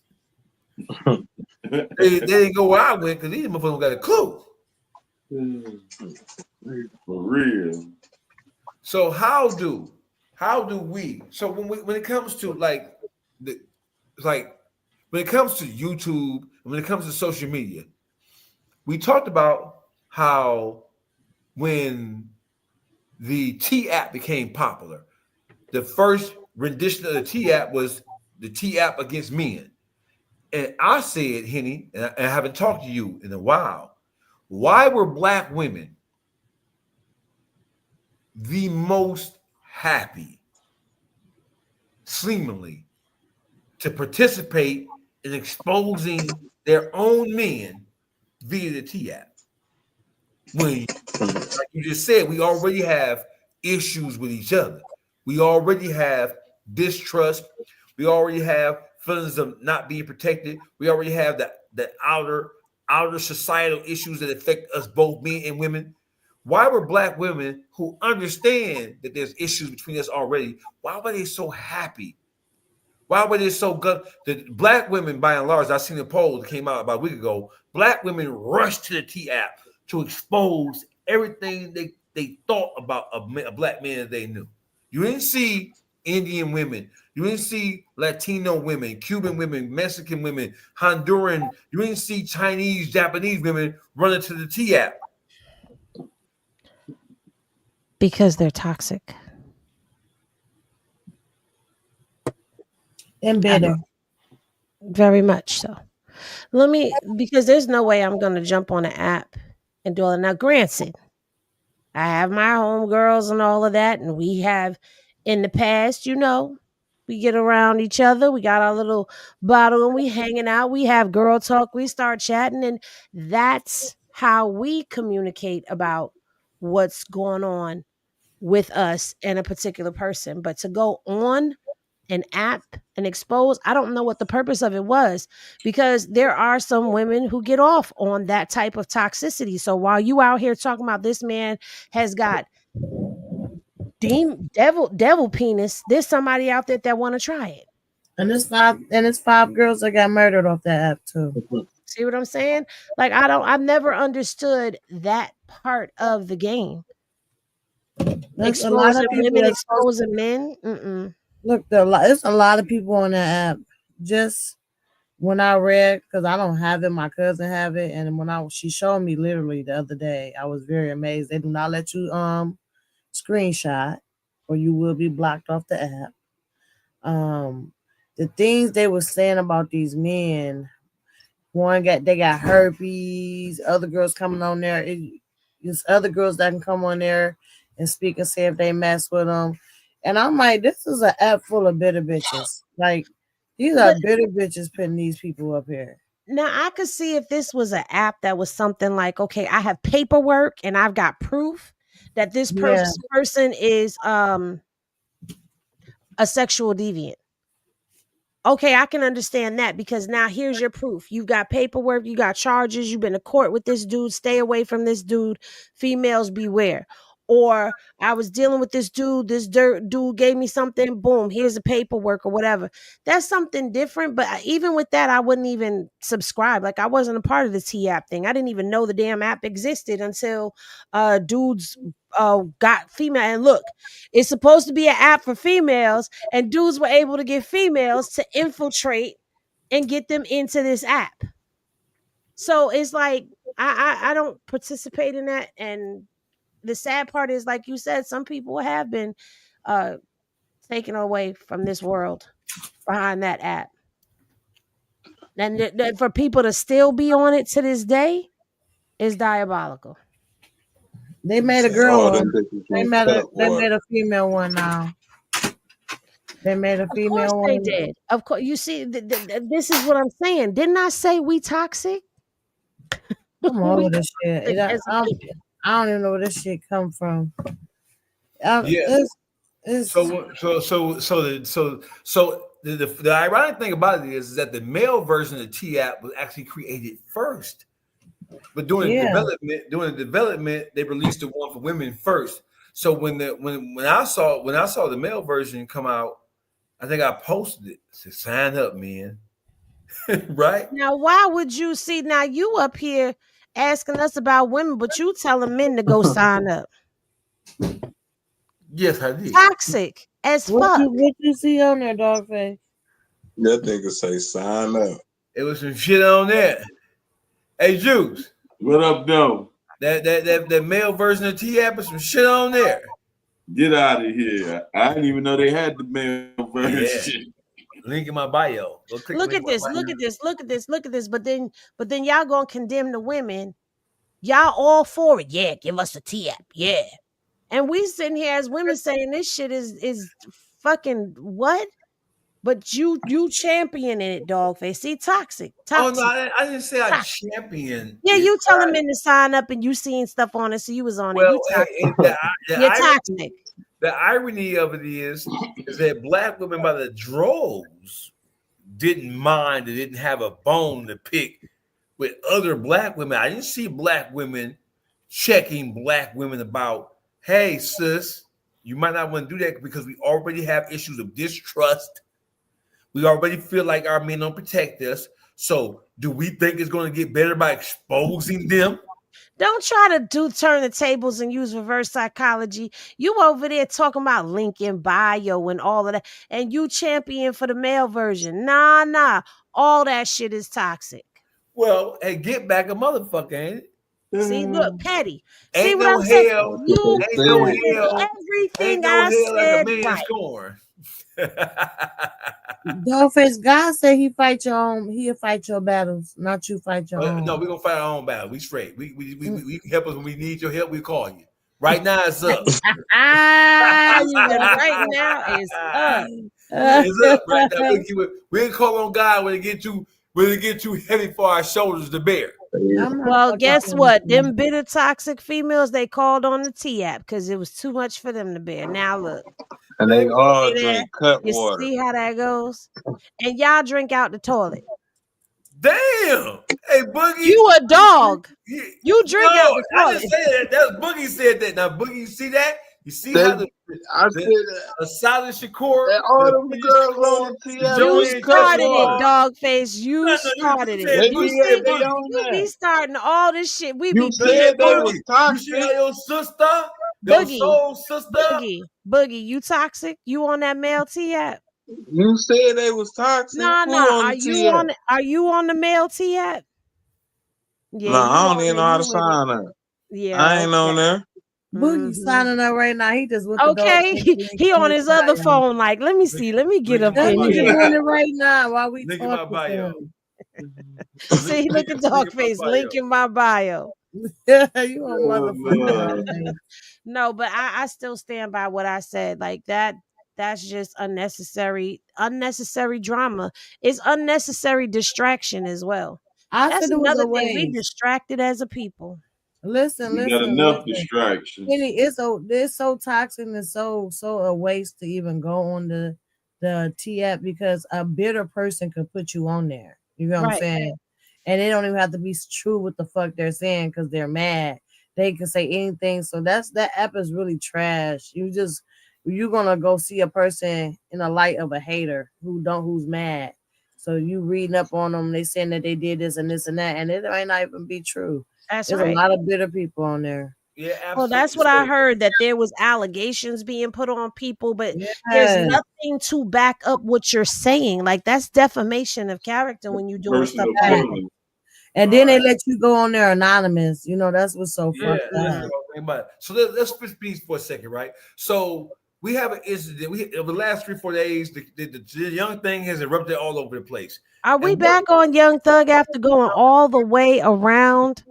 Yeah, we gotta get this news in, Henry. So QCP responded to the audio of Yougthug, and he posted on his story. He says, "Imagine some broke ass rats like Yougthug and Pee Wee Ratsko trying to run a rat narrative on me and all my niggas I love." And he says, "And all my niggas I love with these hoe ass niggas knowing how these niggas talk about me.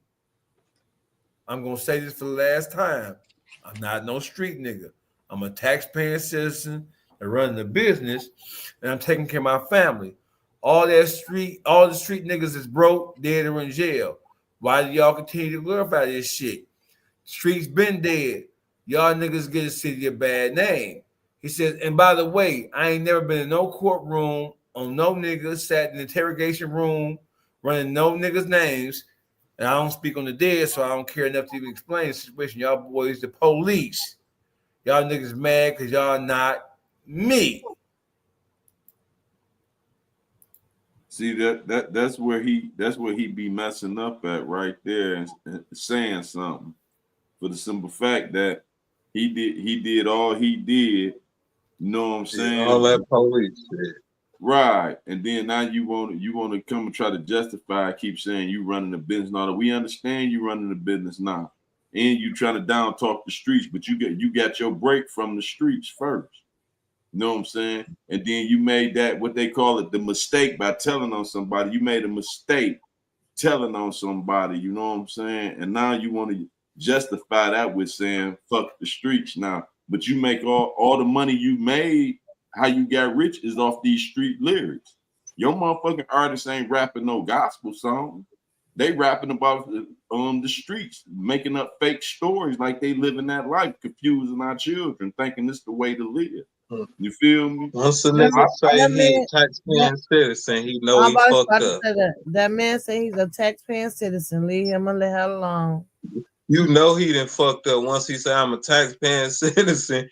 Right. You know you done fucked up, right? Like, but nah, I'm saying the part with the first thing though. You don't know why motherfuckers still talking the street shit and this, that, and other. How you gonna be a hypocrite and that's the shit you made all that money off of is the street shit they talking about. You feel me? That's hypocritical than a motherfucker. He shouldn't have said a motherfucking thing. You feel me? You just a rat. All that make you is a rat with money. That don't make it because you got money that take away your faults. Money don't clear up your resume. You still justifying rat.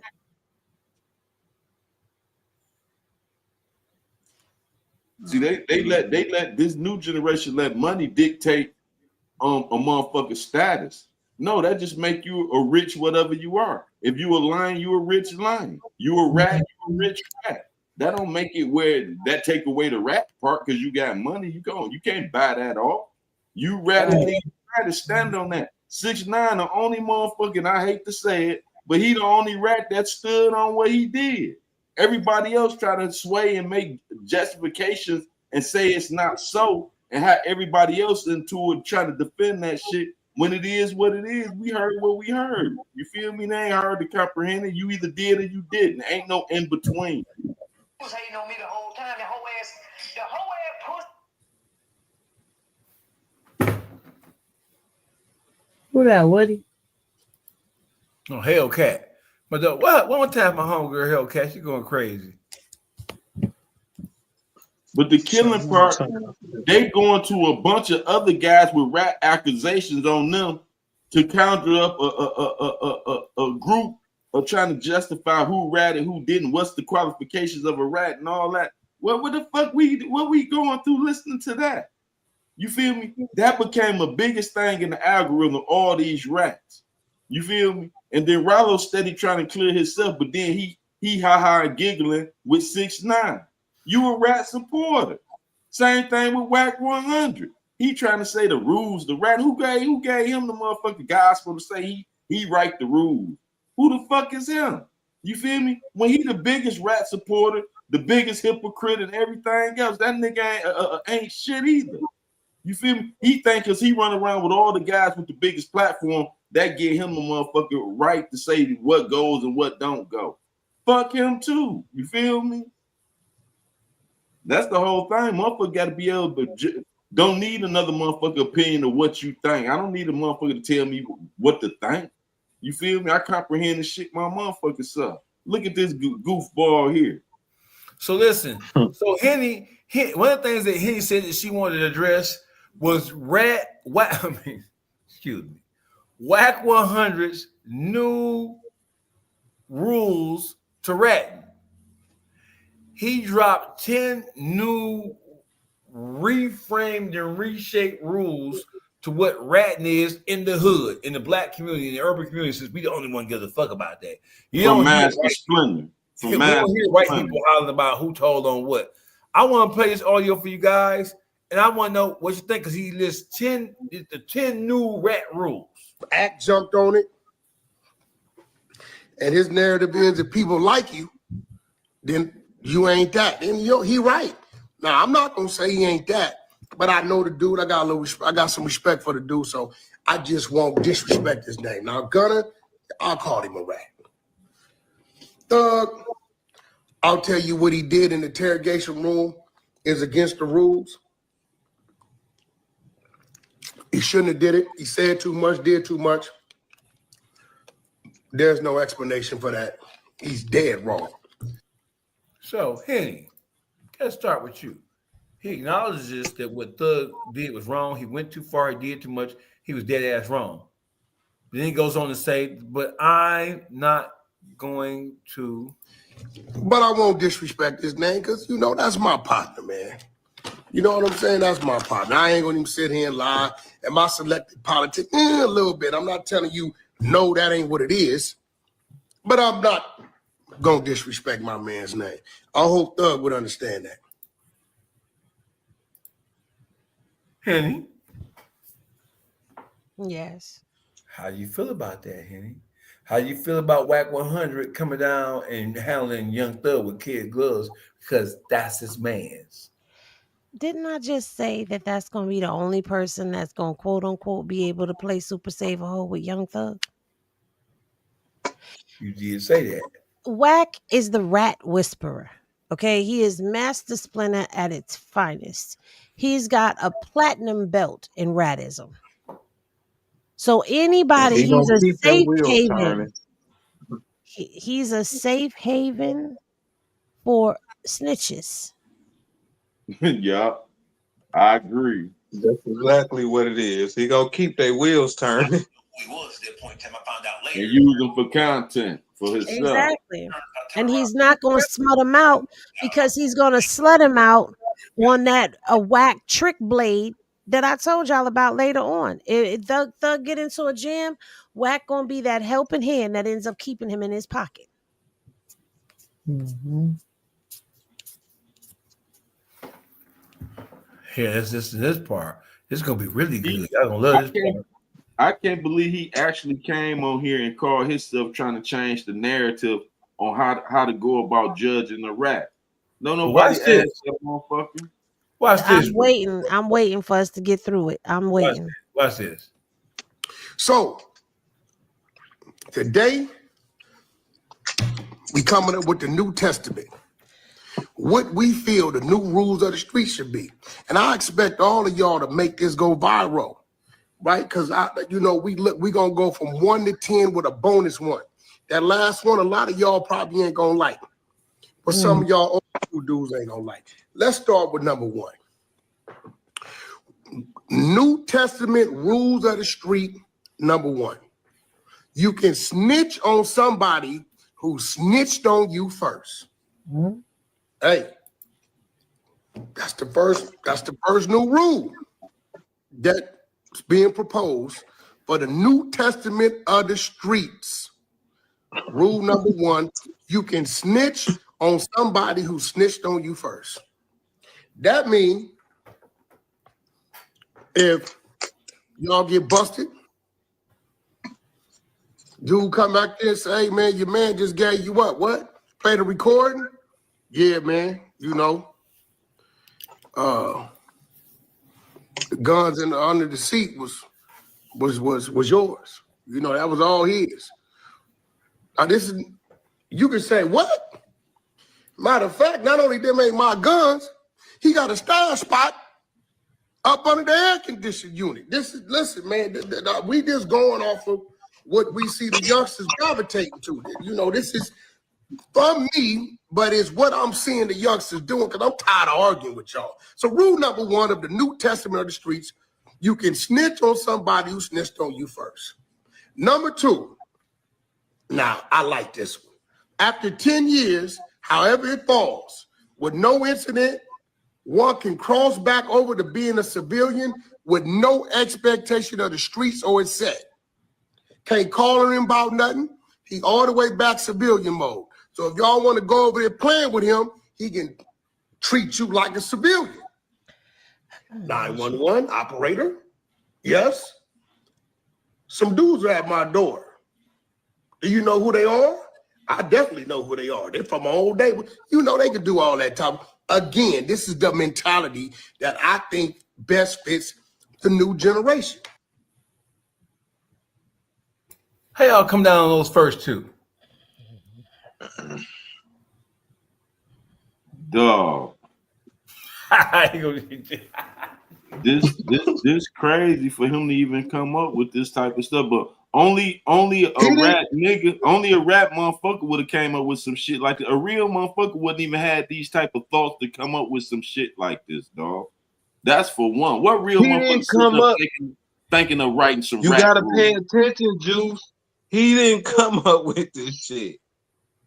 These young niggas did. That's These how they young niggas, playing. right? This is how they They play. playing it like this. He didn't come up with this shit. He say, since these motherfuckers playing it like this, well, here, we finna just go ahead and solidify this shit right now. And that's what I'm saying. Only a rat ass nigga would have came thinking that'd be cool to try to come on social media worldwide and try to solidify that shit.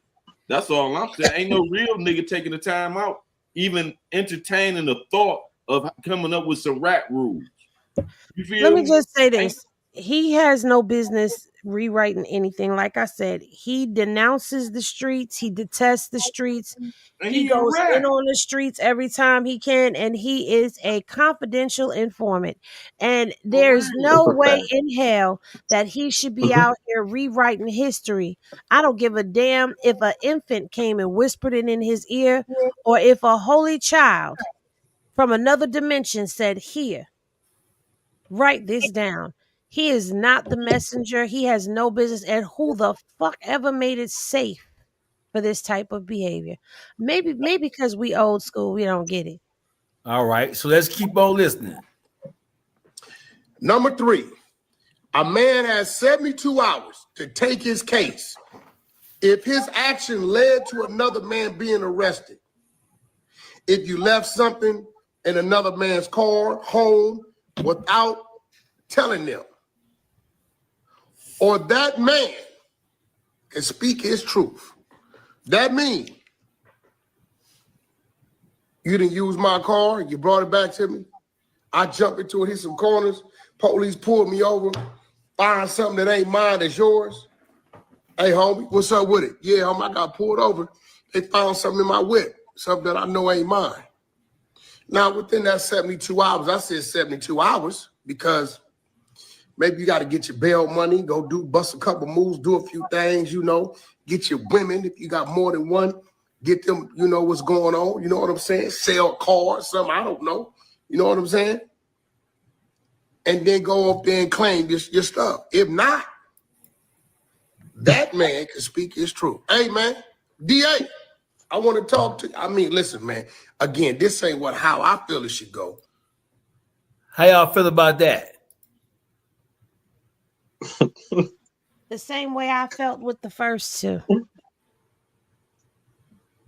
That nigga said go up there and claim your shit. Baby y'all. And catch your case.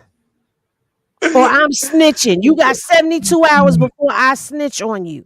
And that nigga said, hey, y'all got something that's mine. Because the police picked up the wrong motherfucker. Why should a motherfucker have to come and confess to some shit and they don't know they did it just because they picked up the wrong guy? You supposed to go in there and fight that, not be talking about you got 72 hours or I'm giving you up. See, he's a rat instructor and shit. This motherfucker, internet motherfucker informant. You feel me? He's the rat whisperer because he putting this stuff out here and these YNs are going to be out here going off of it. Watch. Right, for real. Because this ain't the game. The young niggas I know ain't playing the game like this. You feel me? I'm not even gonna let him put that on YNs. This his thoughts. But this is the same dude. That's truly his thoughts. He trying to get rats accepted. You feel me? He want that shit to be accepted amongst the people and shit. No, motherfucker, you not accepted. You but feel this me? is the same dude who has made it okay and safe for civilians to talk tough and that gangster shit on people who will really body them. Right, and I hate motherfuckers be thinking they can involve themselves in gangster shit and then want to holler, I'm a civilian. Well, stay your motherfucking ass in the civilian line. You feel me? You get over here in this gangster shit, there's rules in the gangster shit that ain't the same rules as the civilian rule. So either you go be a civilian and stay over there and stay the fuck out of gangster shit and don't say 2 words about no gangster shit. Don't get involved with no gangster shit. Leave the room, leave the conversation. You feel me? Because if you jump into this gangster shit, so the rules apply to you too if you over here in this shit. Yeah. You feel me? You don't get to say that. You want to be active, but when shit get real, you want to, I'm a civilian again. No, stay the fuck over there. Don't straddle the motherfucking fence. This ain't that. All right, so let's keep going. These are the new rules that I feel best fits the new generation the New Testament of the streets. Number 4, if a man takes a charge for another man and they agree that the bond and the lawyer fees is supposed to be taken care of, and you breach that agreement, the man who took the charge can then cooperate against you. This is the new rule of the streets. Man take a charge for you. You get what I'm saying? Yo, man, take that, homie. I got you, homie. I'm gonna make sure your kids, everybody straight, your bills, attorney, all that. I'm gonna bail you out. You're gonna fight it from the street, my word. And you take that. And that man breaches that agreement, then that man that took that, he can go speak his truth. However he feels he want to speak his truth. Okay? For those of y'all just pulling up, we are reading the new rules, the New Testament of the streets. We got the Old Testament. We already know what the Old Testament is. You know, if I got to go to the Old Testament when it comes to telling this, you cannot, under any circumstances, give information to law enforcement that involves any other name outside of yourself. You cannot. It don't matter how it go. Nigga, throw something by you, seen him throw it, you can't say that. You got to beat it, fingerprint it. I don't know what you got to do. But these days, things is a little different. Gunner told he didn't tell. Thug told he didn't tell. Buster Richie told he didn't tell. This dude told he ain't told. OG, gangster from Santana down there, he told he didn't tell. Oh, it was this, or it was that. Oh, yeah, we see he signed the cooperation agreement declaration. So listen, but them dudes fall up under the Old Testament. I fall up under the Old Testament. This here, what I'm reading, is the New Testament of the streets. We on number 4. And for those that just joining us, y'all can go on back, review this, or I might go on through them. We going to number 5. Okay, let's go to number 5. Number 5. I'm proud of this shit, too. The leader, a boss, I don't like this. Can have a paid fall guy that's agreed upon to snitch on to free himself. Pause it. Y'all get what that means, right? That means, let's say you got a shot caller, OG baller, big ball on the block, the rapper, whatever. And hey, homie, I'm finna pay you every month. $2,500, $5,000 a month. I'm balling. I'm gonna pay you every month, homie.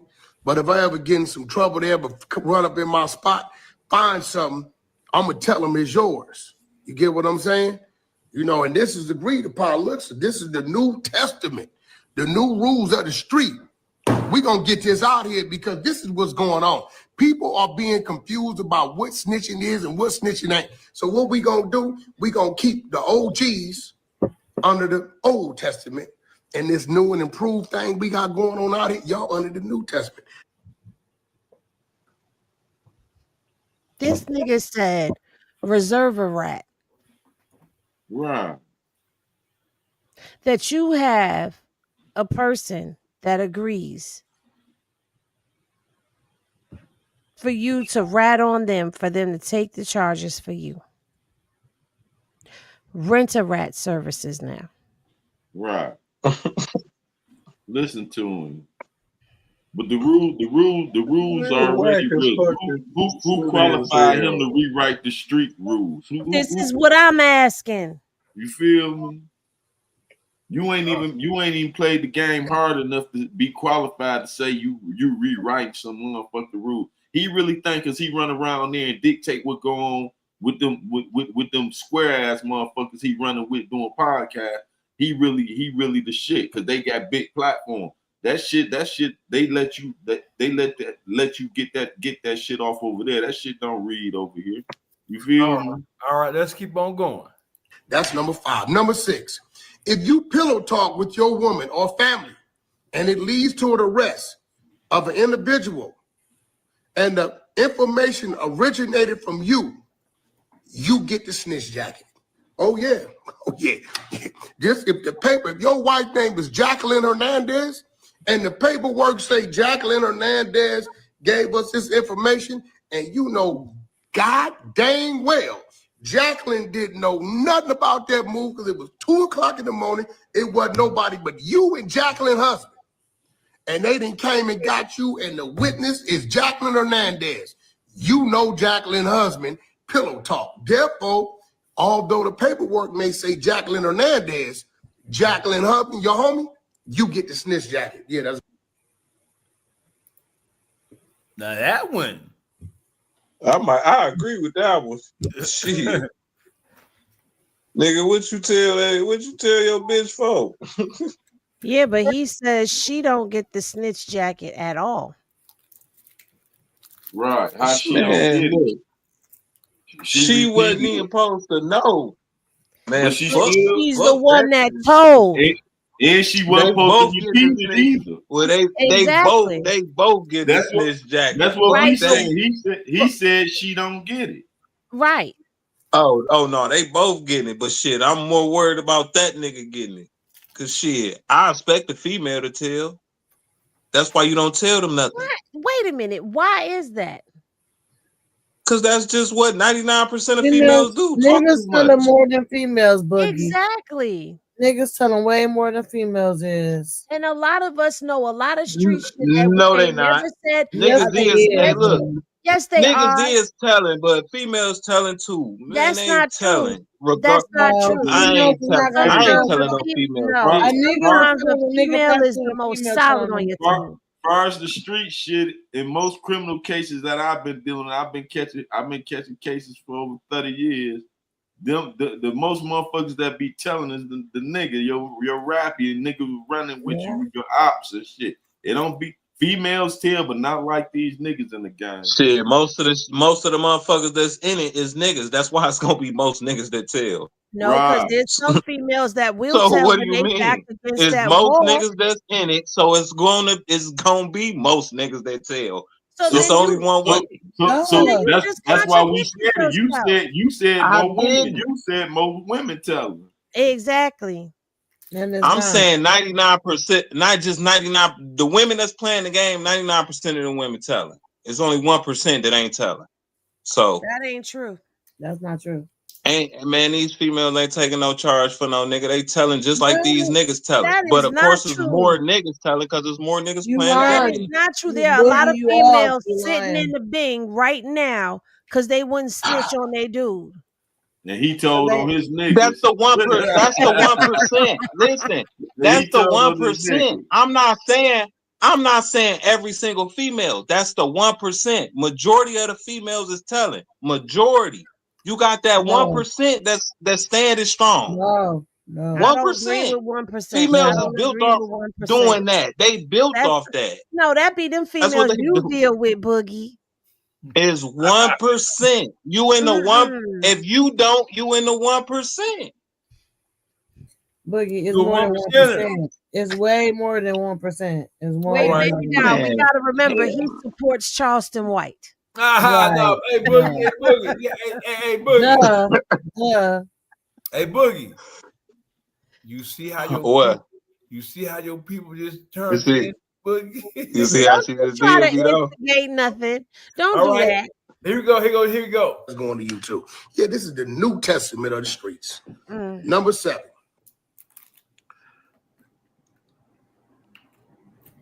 If your spouse, husband or wife, boyfriend or girlfriend, or non-street individual calls the police, you can deal with it as a civilian and give statements to defend yourself. Wait a minute. Time out. Man, we see a lot. Pause. Because that contradicts what he just said. Because 9 times out of 10, you pillow talking with a civilian female. So now if that civilian female goes and snitches, he gets a snitch jacket. But now he's saying if the civilian snitches, you can handle it like a civilian and snitch too. Which one is it? Hey, look, 99% of females is what though? Civilians. It's 1% that's thugging. You are not going to say that, Boogie. 1%. That's only 1% of females that's thugging. It ain't, man, it's 1%. That's not true, because they still females. They thugging. Man. There's a lot of those. It's more than 1%. And Boogie, half them Boogie, men what the that's fuck out is there up with you thugging with move the like 1% in females. women? Huh? What is up Say with that you? again. Why are you? What is up with you with 1%? Of like everything got to be 1% with women, with black. 1%. What the fuck is wrong with you? Like we got it's more. It's a lot of black good women out here. You know, you sitting here. I don't know.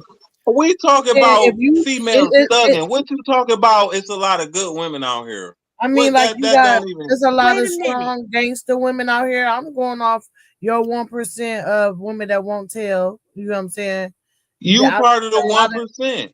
no, it's more than that. It's a lot of good black women out here that's not going to tell. That's going to be quiet. They don't do that. Black women don't be telling You know on. how big 1% is in the world? Wait a minute, but Boogie, You know how because big 1% is in the world? but wait a minute, because she thugging, she ain't a good woman. No, that ain't. I ain't mean it like that. I was talking fast on that. I take that back. But And they what I'm strong saying, women, and they strong women are strong. Why you think it's only 1% thugging? It's a lot of black women out here thugging hard. And you got them women that's out there that will take oh them my trips God. upstate and get the packages and put the money on the So books y'all and saying all of most that stuff women? too. So you telling me most women is thugging? I ain't say most women, but there's a lot more. There's There's a All a lot right, of lot. women then. out there Majority of the thugging. women are regular. They're not thugging. That's not true. That's not true. There's a lot of single mothers out here thugging out in them streets, making moves in the Oh whole man. yard. Oh man. How many men? Man. What's the percentage of men you feel thugging? What's the percentage of men you feel thugging? I feel like it's 89% of men. Shit to the whole world. Hey, to the whole world. Well, shit, 1%. So it's 1% men and 1% women. 1%. Where the fuck is you getting this 1% from? Why? Who taught you this? 1%. 99% of the world is regular people. The 1% of the niggas who be thugging and shit, me, Dogface, Juice, some other niggas, is not too many of us. If We the y'all little consider- it's if you that it's consider that much. It's a thugging- dot. It's only a dot that's thugging in the Listen, world. It's a listen. dot. And you're It's a dot. you're one of the you inside that dot, Boogie. You said you It's thugging. and 1%. 1%. But you said you're thugging too, right? I just you taking this shit literal as hell. I just asked. Hey, go ahead. I'm just gonna stick with my 1%. I'm sticking with my 1%. Can we get 5? Can we get 5%? I ain't giving up 5. 1%. Dude didn't gang bang. That was this. He gave a statement on his wife. Wife done busted him in the mouth. He done did something. She done got up there and said, okay, I'm telling them, you got guns in the house. Police get there and say, well, she's a heroin addict. She's on crystal meth. She got crystal in the top drawer, in her panty drawer. You know it's hers. Hey, listen, if it's a marital spousal abuse or you get into it with your neighbor, regular dude, hey, listen, man, you can handle that as if you are a civilian. Straight up, give your statements, man. Okay, that's rule number 7 of the New Testament of the streets. Okay. This nigga the devil. I like this one. Now I likes this one. My main man Ghost come up with this one. Shout out to Ghost from the Exposers. If you vouch for a civilian or non-street person to be part of your gang or street crew, and that person snitch, you and all the people that allowed it also gets the snitch jacket.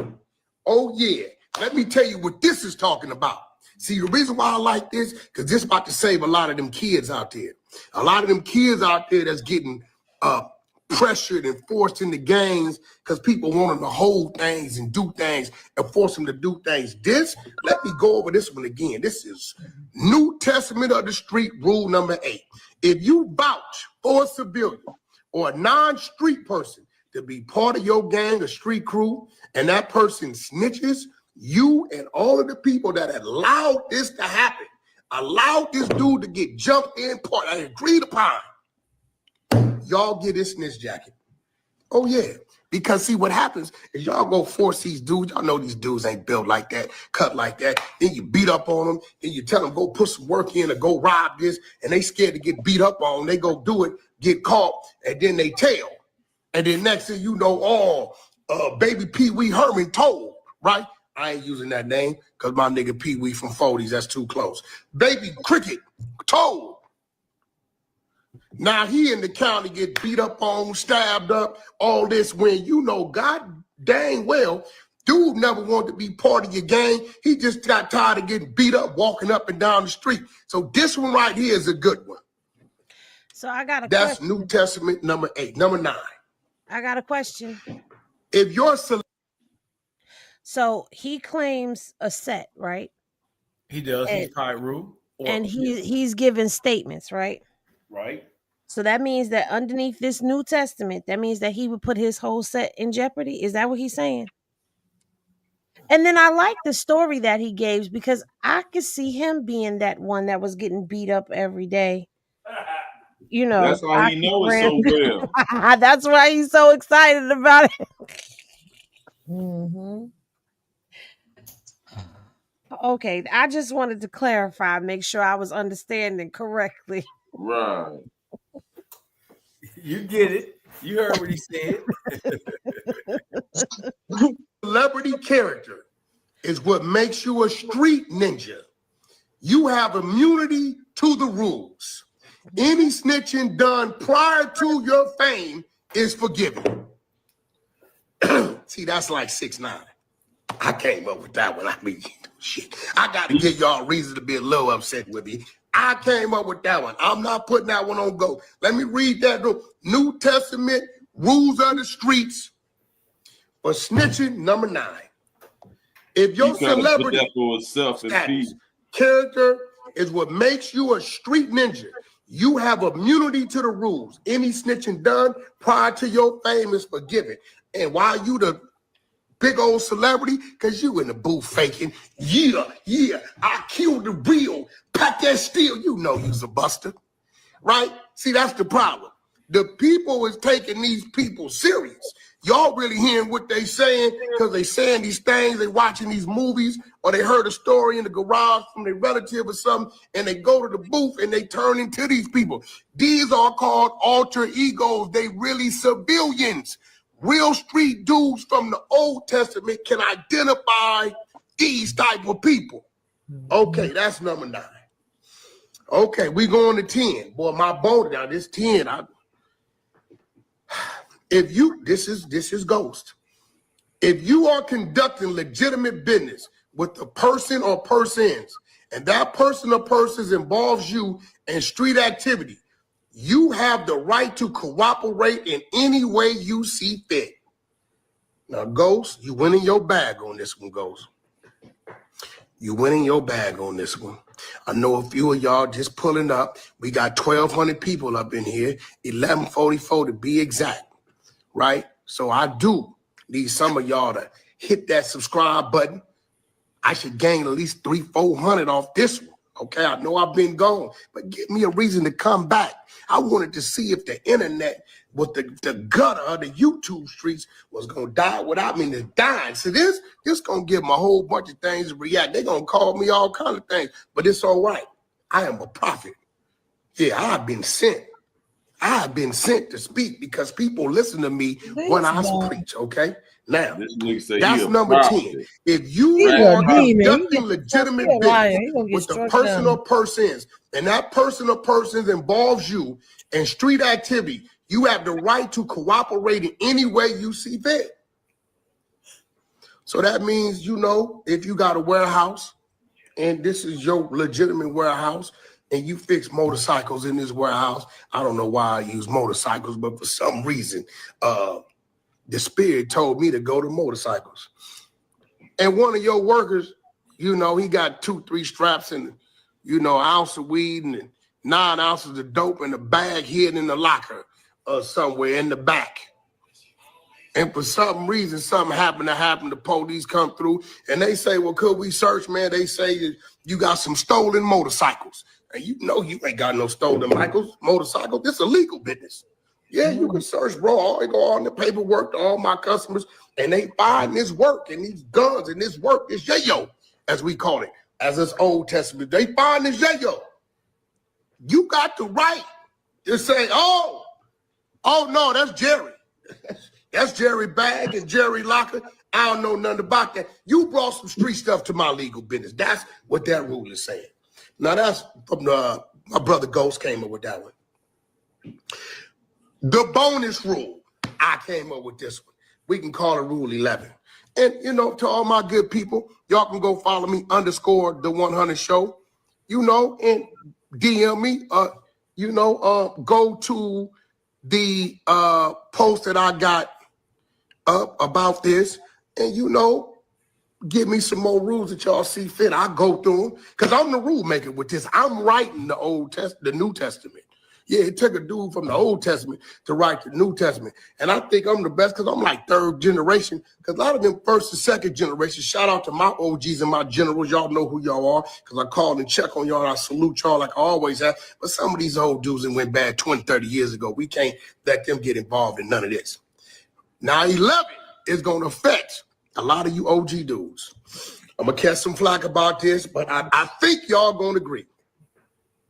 If you are found to be gay or down low, admittingly or exposed, you are deemed to be a civilian. All rank you have is to be stripped, and you are awarded your rainbow. Goddamn right. You're awarded your rainbow. This bitch. That motherfucker. Boy, bastard. Boogie, what you think about your man's new version of the street rules, street law? I don't fuck with it. I stick to what I know. Yeah, I just stick to what I know. I ain't the young nigga. That part. We see you, Star. He didn't put an age on it. He said it's the new rule. He said it's for the YNs. Yeah, shit ain't. I don't follow rules anyway, nigga. So I damn sure ain't about to follow what Wack wrote down. Know about that shit. For real. I'm just tripping on how he really took the time out and wrote this and had the nerve to come on out here and display it, like, you know what I'm saying? The fact that he tried to act like it wasn't wrote by him, all that shit was wrote by him. Right. All of it. Then you gonna say the young niggas, the YNs, boy, bye. Ain't no motherfucking YNs saying no shit like that. If they did, niggas in the street is doomed. And who told him that they listening to him? You feel me? Yeah. I ain't never seen none of them besides some wannabe artists trying to run behind him. I ain't seen no street niggas flocking to him or on no other social media talking about teaming up with Wack or Wack the man and none of that shit. Everything I hear it's disrespectful when his name come up. You feel he make motherfuckers lose their religion. You feel me? Wack 100 is a bitch.